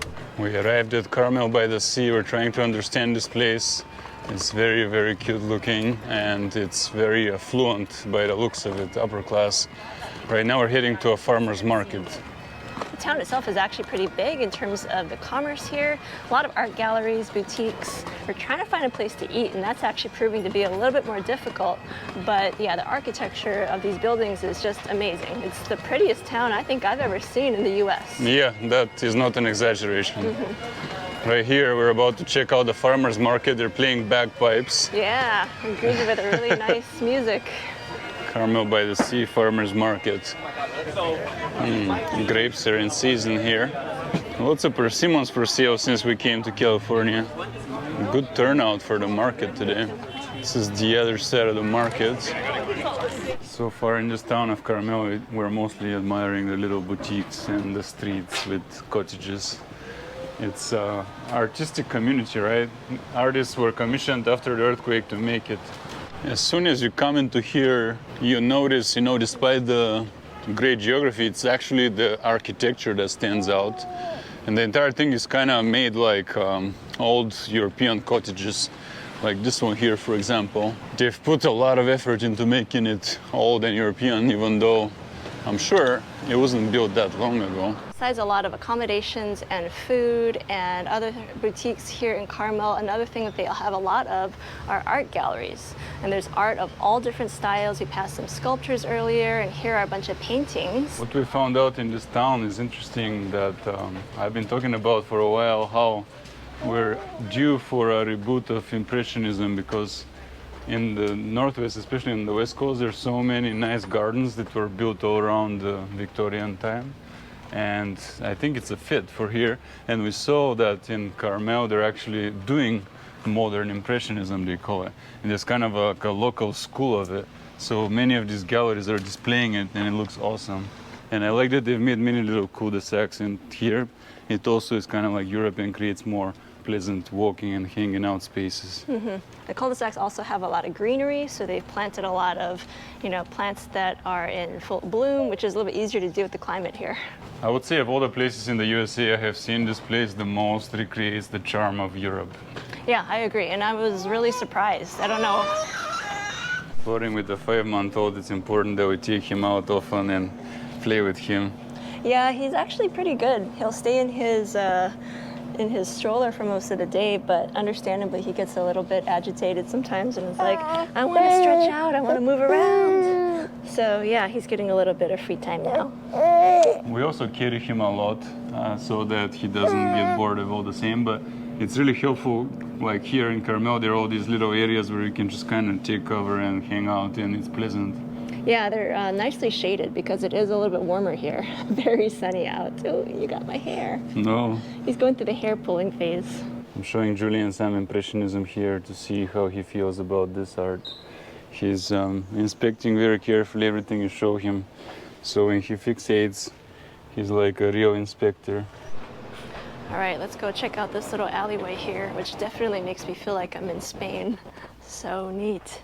It's pretty narrow, but it is actually pretty cool. We have some vines here and a little archway, and it looks like it leads to a little art gallery. This is so charming and unexpected. One of the things we really like about this town, you can just take a random little alleyway like this, and you never know what you're going to find when you go down it. All right, well, we decided to pause for lunch at a Mediterranean restaurant on the side of the road, so we're doing some outdoor dining.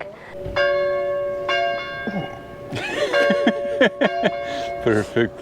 We got Turkish kofta kebab with lavash, pretty awesome, with tzatziki, and I already went ahead and tried it.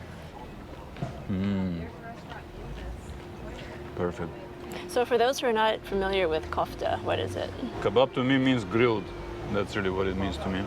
But the kofta is basically a meatball, kind of Middle Eastern style meatball. And as I've learned, a meatball doesn't need to be circular. I was always hung up on the fact that if it's not a little round meatball, it's not a meatball.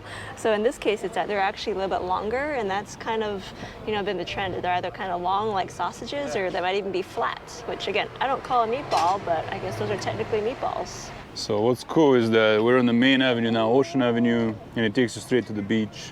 But all around you is great architecture and commerce. We made our way down the hill and we are seeing the beach. It looks amazing. And actually the parking is already very full. And we also noted that this is a Thursday afternoon and the farmer's market was full. This beach is looking full.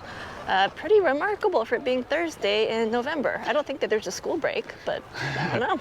Yeah, so it is either that everyone here is rich or a tourist or both. We're on a quest here to try to do Carmel by the beach with a stroller. There's some kind of path. It might be doable.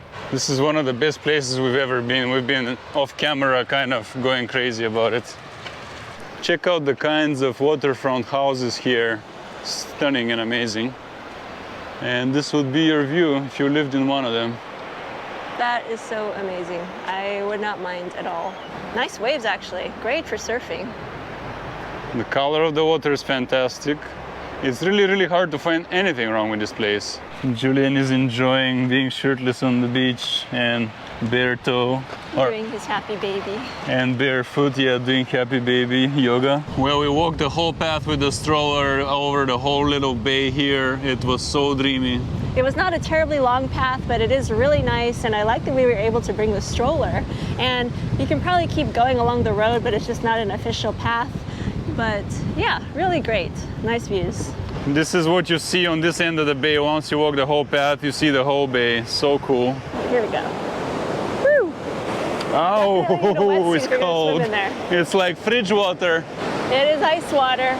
Incredible. If you're going to swim in that, you totally need a wetsuit. All right, we finally made it to the beach. So we walked down. Oh, it's gonna come again. It's gonna come. Cold water, yes, that's cold. the first thing about this beach. It's ice cold, but it feels good actually. It actually feels nice because the sun is out. So as long as the sun is out and you're only getting your feet wet, it's not bad. But your full body, ugh, that'd be a shocker.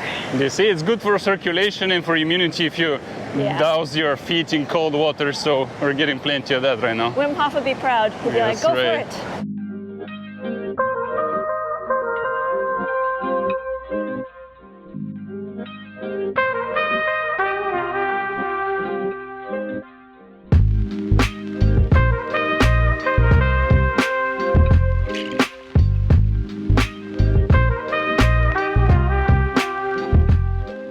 At this point, you're almost back in Pacific Grove, actually, where we're staying.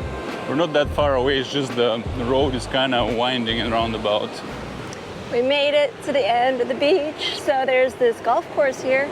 So you can golf and have this stunning view of the ocean. And so, yeah, this is just an amazing beach. Yeah. I love it. Only one brave soul beyond here is the guy with the leopard speedos. There's the whole beach behind Suzi. Just about 30 more feet. Bye. And there we go. Oh, wow, it's actually really hard. It's harder than you would think. Hard and warm. Yeah. Sweet, we did it. All right. So now we turn back. There's not very much left till the car. And we'll actually have walked it 4 times because we walked it over there on the high trail. That's true. Hello. And now we're walking the beach. Yeah. So 4 times, not bad at all for our first beach day. It's actually an amazing first beach day. Yeah.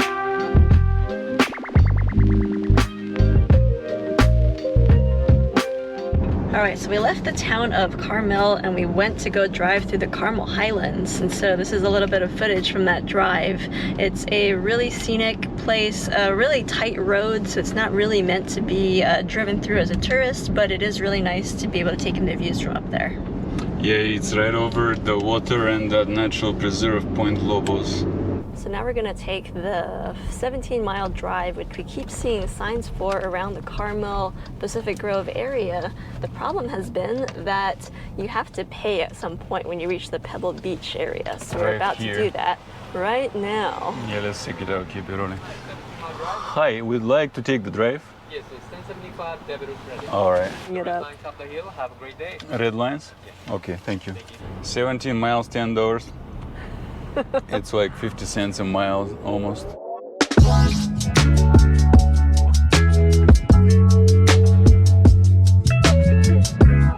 So far, it's like a nice wooded drive.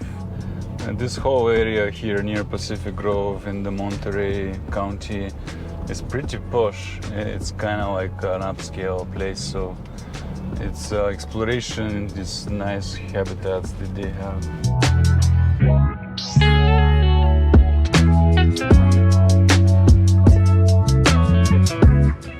So we continued on the 17-mile drive, and this is one of the first stops. It's a really gorgeous white sand beach called Spanish Bay. Take a look at that.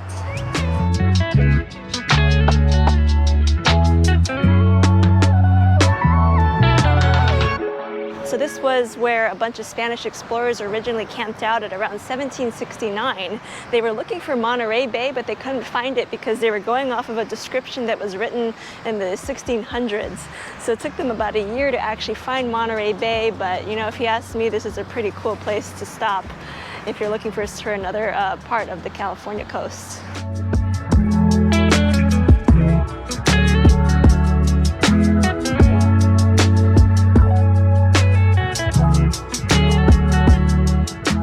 We've infiltrated the ridge for just $10.75. Yeah, so we're not far from Spanish Bay. That's over to my right. And over here is known as the Restless Sea, which is apparently one of the most turbulent parts of the Pebble Beach coastline. And so the waves here are just constantly going and smashing against the rocks. And yeah, there's like a little piece of the golf course is right here next to these rocks. It should be really crazy to be golfing right here on a stormy day. That is what is called Point Joe.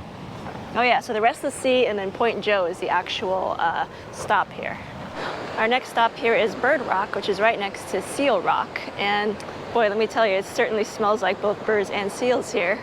But Bird Rock is actually full of birds right now, but they did say that in the 1930s, there was about 5 feet of bird poop covering this rock, and it eventually got harvested to be turned into fertilizer. But yeah, it looks to me like there's probably a lot more bird poop being accumulated there based on how many birds are there right now. Right next to that is Seal Rock, which I think is actually full of sea lions. You can see them kind of sunbathing over there, and definitely smell them as well. You can always hear and smell sea lions before you actually see them. Martin's here with the long lens. What are you seeing with that? Many sea lions. Yeah? Yeah, the whole rock is covered. Nice. It's like one of those documentaries on planet Earth, but it's right here in front of you. It's really cool. Pelicans and sea lions are there. Pretty sweet. It looks like a pretty nice beach down here, but you can see that it's corded off, so they don't want you to go down there, probably not to disturb the wildlife.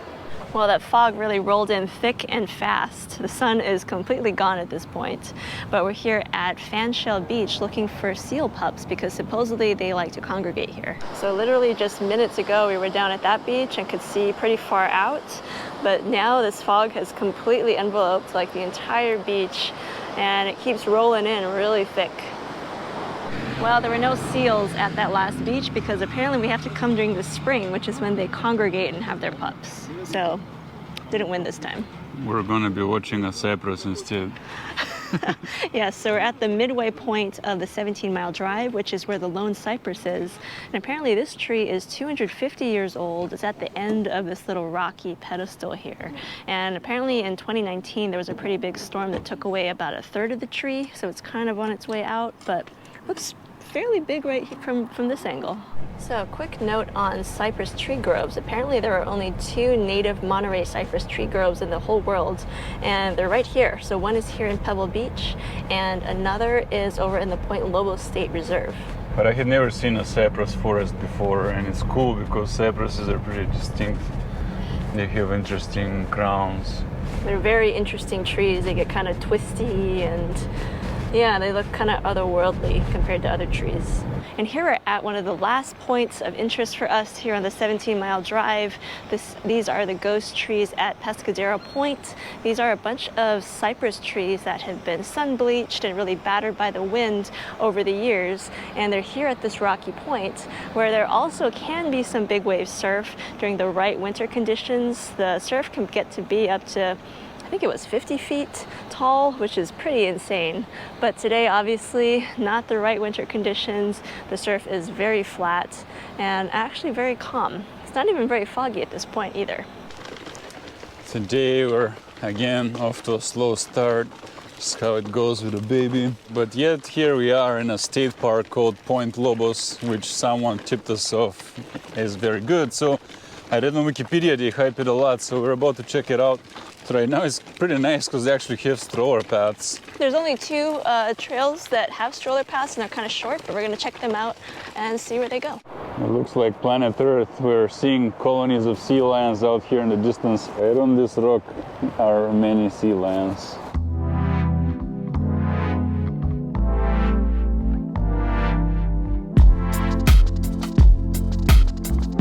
These coves and beaches are really cool.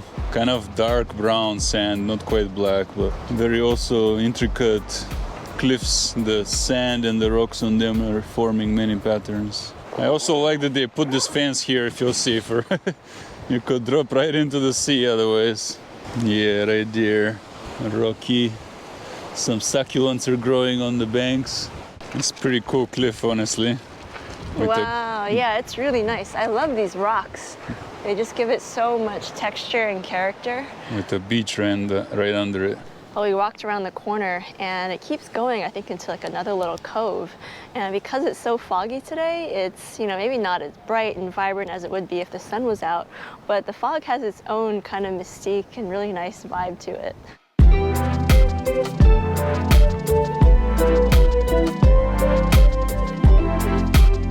So we reached the part on this trail where we need the carrier, the stroller can no longer traverse. And here's what it looks like. It's a little rocky and there's some steps. It's nothing too major, but just not stroller friendly. So the trails here, as you can see, they all have like these cables. So they're really encouraging you to stay on trail and not go off trail. So if you're into off trailing, this isn't necessarily the best place because this whole park is really aimed at nature conservancy. And that's the sea lion rock out there where they're all congregating. You can hear them really well, but it still takes quite a bit of a long zoom to see them. Look at this, it's so cool.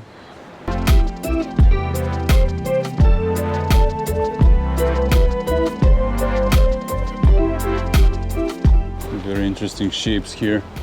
And something orange is eating these trees, killing them slowly, I believe.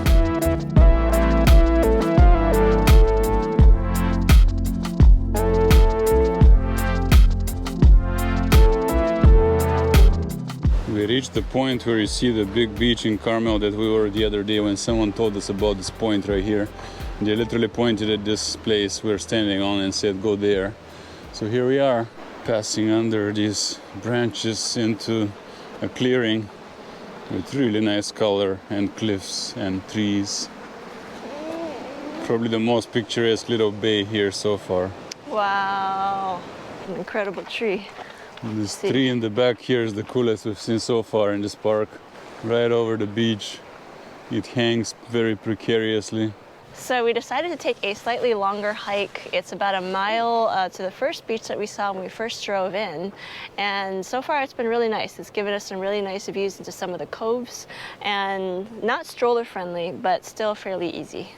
I'm doing my weighted vest exercise here. I should be so good at backpacking after a year or two of this. There are quite a few staircases though, but they're very nice. This is a really nicely done trail. Julian is inhaling the ocean vapors. Oh, I see a starfish. A starfish? Yeah, it's from bright all the way red. up here? Right there, you see? Oh It's wow, bright red. that's pretty cool.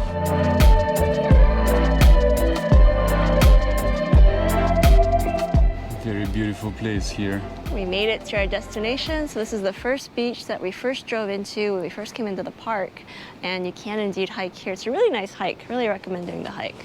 Yeah, very beautiful. The camera probably doesn't capture it as well, but it's pretty mysterious and nice. Julian fell asleep. Oh. Well, the day is winding down, but it got warmer and we have chance for one more hike. So the park officially closes at 5 o'clock. You have to be out. So it's about 4:15-ish. So we're gonna do this last trail. It's called Bird Island. It's supposed to be stroller friendly and only about a half-mile long. Take a peek at this secret beach over here. It's off limits for humans, but the water even on a cloudy day looks great. A white sand beach, natural arches there. So nice. Turns out 3 seals have this beach to themselves down there. And they're really cute seals. They're like the little leopard seals. Yeah, they're awesome. They're very chubby, very sweet. And the little smile on their face when Yeah, they're they're sleeping. like very cute. Oh, baby. So happy. This trail is giving us an unexpected, amazing view, actually. Wow, it gets better. It gets better? Yeah, because there's a beach in front. Oh my gosh, yeah. But the sun is That's shining on the highlands behind. I think it's called the Carmel Highlands. And wow, stunning view right here. Simply stunning view. We're approaching finally the bird island. You can only see it, you can't get on it, but we have big lenses so we can zoom at the birds and find out what is there.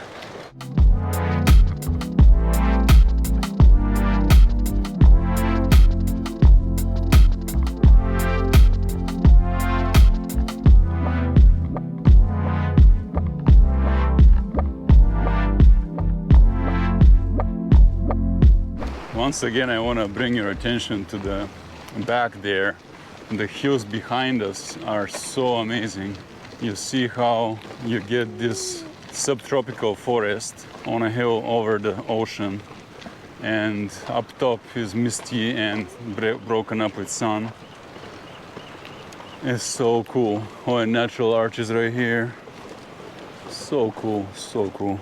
Here it is, Santa Cruz Beach. The 20th century never ended, huh? We are Suzi and Martin, a couple of longtime Seattle residents looking to escape the rain. So we're heading to Northern California for a few weeks and taking our baby Julian on his first long road trip.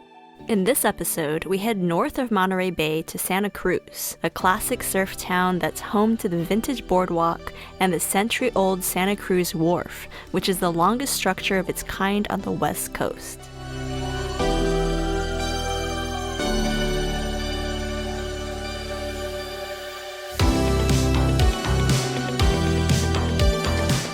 Another sunny day here on Monterey Bay. This time we came to Santa Cruz. So it's kind of like an old school boardwalk with a lot of arcades and roller coasters and fair kind of activities. So we're gonna go check it out. Yeah, it feels like time has frozen in the last 50 years or so. And it's the golden age again, before everything went down. So it's pretty interesting because I'm actually not from around here, so I don't feel nostalgia for this style, but I think people from here like it. One thing to mention about the whole golden age style, and that type of development is entirely geared towards cars. As you can see right here, we're walking on a dock, which is a tourist attraction, and cars are driving and parking on the dock, which to me is mind-blowing. But the sea itself is very nice. It's right off here. Looks great. On the right side we have some nice restaurants, kind of vintage old flair, and they've put out some dining. And on the left side is entirely a parking lot. A very strange choice. What's cool about all these bars and restaurants is that they're right on the back of the dock and you get water view inside every single one of them. See how they've turned half the thing into a parking lot. It's such a crazy choice. The reason I'm mentioning that so much is because it shows such a blunder when it comes to that era's urban planning or whatever planning, tourism planning. You could make it so much more pleasant, and there's so many fine examples of doing this, but this is not the way. It just ruins the whole vibe. Some boats with pirates are going out to sea, and people are fishing off the dock. So we were walking on the other side of the pier and heard some seals, and so we came over to some of these viewing points where people are kind of congregating, and we found a lot of seals.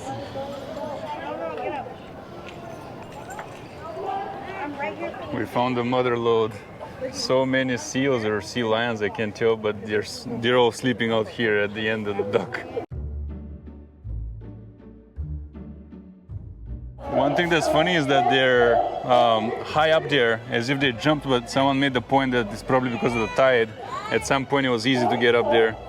Right now I don't quite see them jumping that high. Did you see all the babies? There's like a cluster of babies. Which side? The ones that are there? swimming? Oh, yeah, I see. down there. I'll get them now. Lots of volleyball courts here on the beach in Santa Cruz. A lot of people playing. It's great to see.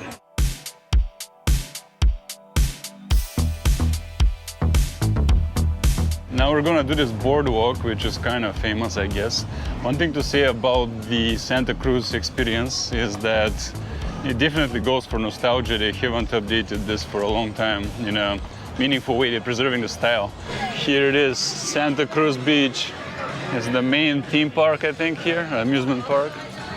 And it's open, so you can just go in and you just buy tickets. They don't stop you at the gate, which is nice. The 20th century never ended, huh?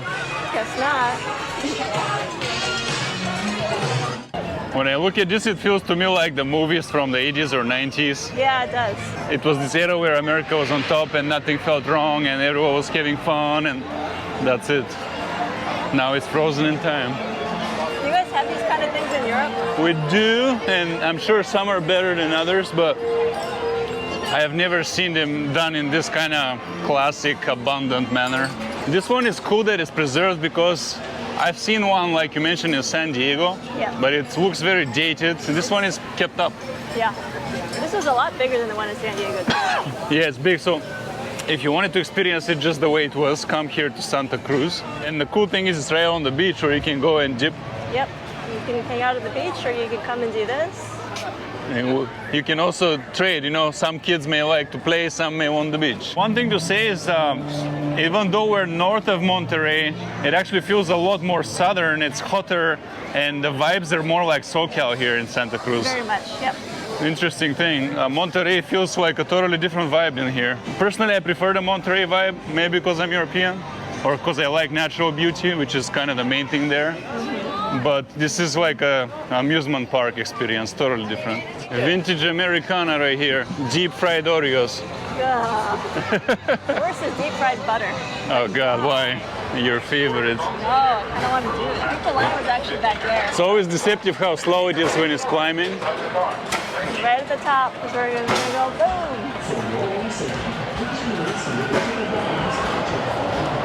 So I'm the killjoy here today because I really dislike this kind of rides. All they do is jerk me around and make me want to throw up. But you like roller coasters, right? There's like two different camps, right? Some people really love them, some people really love them. Yeah. Some love and some they hate. That's right. So I'd rather take videos of otters and jog by the beach in the morning than get jerked around till I throw up. I mean, I like doing that too, but I also like a little bit of, I don't know. Of jerking action. Yeah. Yeah, I'm gonna check the line. If the line's not too ridiculous, I might have to do it. Let's see. By the way, this is the dreaded pandemic, you know. This is how people are so scared right now. They don't go out and they're all wearing masks. Just kidding, nobody cares. Suzi went to do her roller coaster, which is not my thing, and I'm hanging out with Julian here. It's amusing to me, but it's not something that is quite up my taste here. You know, it's kind of a silly thing that I don't partake in. And I'm looking for something that's not very poisonous to eat. I'm getting a milkshake, which is still bad for me, but hopefully it's semi-decent. Not gonna kill me at once. I found the best part of this whole boardwalk thing here, the backside where it's shady and quiet and not crowded and no obnoxious music. Oh, there it goes. There was a better part here. But Julian is much happier here. I don't think he likes the heat. See, he's smiling here. He was much crankier earlier. I think he's with me that it's not the best environment, but some people may think it's fun. 8-year-olds or 10-year-olds or something, not a 5-month-old and his father. Well, I did the roller coaster. It was indeed pretty jerky, but it was a lot of fun. Julian has had about enough of this place. Yeah, he's not quite old enough to enjoy it. So we're gonna do one more thing and then we're gonna get out of here. There's a game I'm gonna indulge in. It's called Knockdown, where you throw something to blast the clowns, because we do live in a clown world and they have it coming. It's only 5 points. Oh, well, you can do it for a while then. There we go. Those clowns are gonna get it. It's actually pretty limited. You only have 3 throws. I don't have technique. I never played baseball. Close. Close. Very between close. them. Yeah. Zero clowns. All right, let's try one more time. Nope. There, 1 clown. Close. Sad. I couldn't get too many clowns to avenge us for subjecting us to life in the clown world that we have to deal with daily. All right, we had enough of this place. We're gonna try to find a nice beach nearby and Try to see if it's, how should I put it, a little less plebeian. It's gonna be sunset here in probably about an hour and a half. So we figure we might as well just go around and see if there's another view. We're chasing sunsets in California. Okay, Julian, first railroad crossing. Risky business, watching the sunset in California. Wow, okay, this grove though.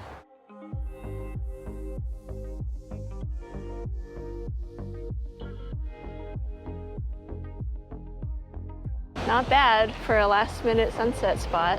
Yeah, we were running out of time, so we had to wake up Julian a little bit, but he was about ready to get up. Yeah, he had his little nap. Yeah. But yeah, this is pretty epic.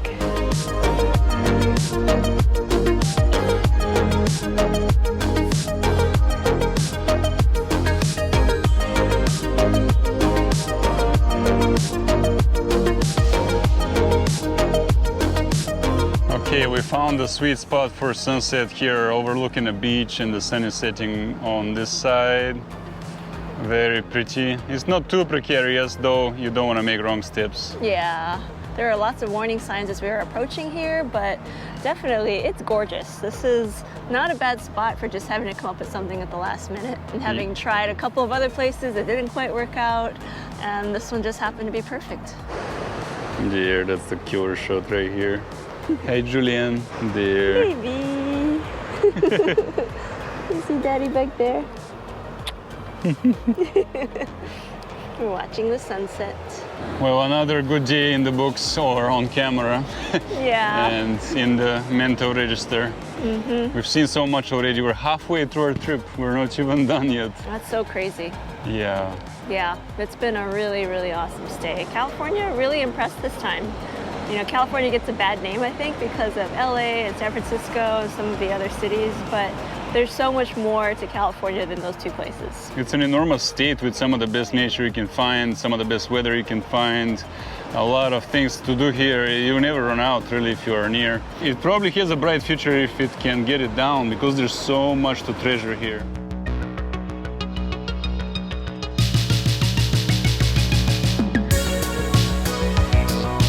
Well, unfortunately, all good things must come to an end, and so is our stay in Monterey coming to an end. Today is the last day. We're driving to Redding today, but before I do that, I wanted to make sure I videotape or film the run that I've been doing in the mornings, and you'll see why. It's such a gorgeous run. So I won't be saying very much. I will be just running and showing you the view for the most part. I'll take a break here and there and comment, and I'll see you in the end.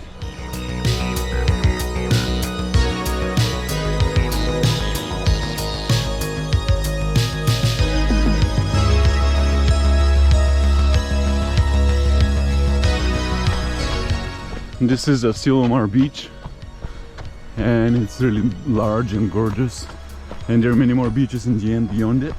So you have these great paths, and at times you run right on the beach. So I'll show you how that looks like.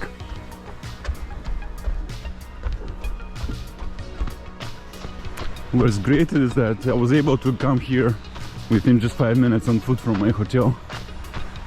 And I don't know about you guys, but to me this is the life.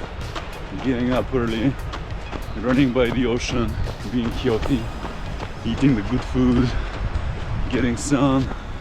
This is what life is about. And vacation, but I want it to be our lifestyle. I want it to be how we live always.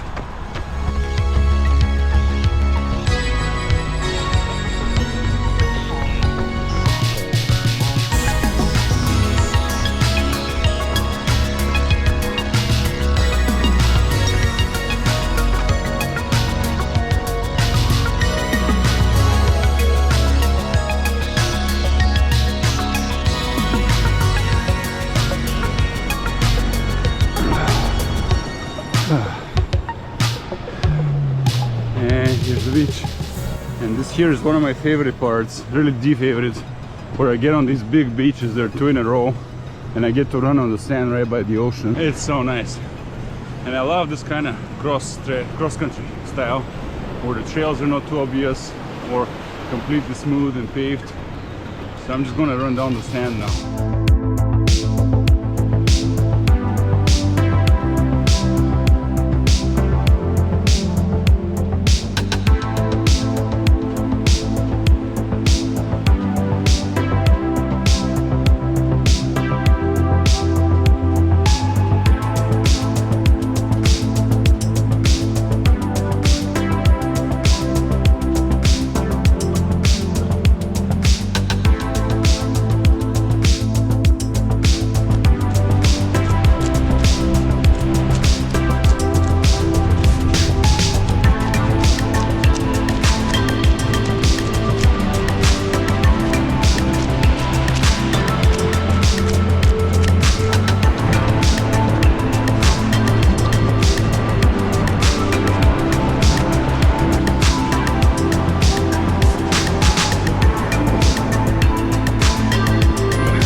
the beach. Much harder on sand. I'm catching my breath right now. But just as you think you ran out of this awesome beach to run on, you see what happens right around the corner.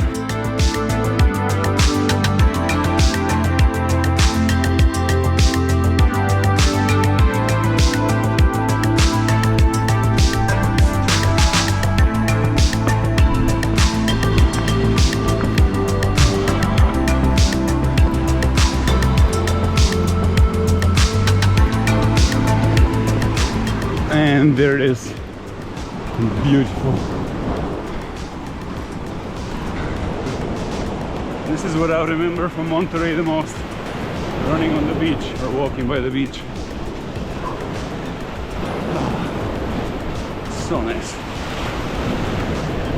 Feeling so good and healthy and recharged.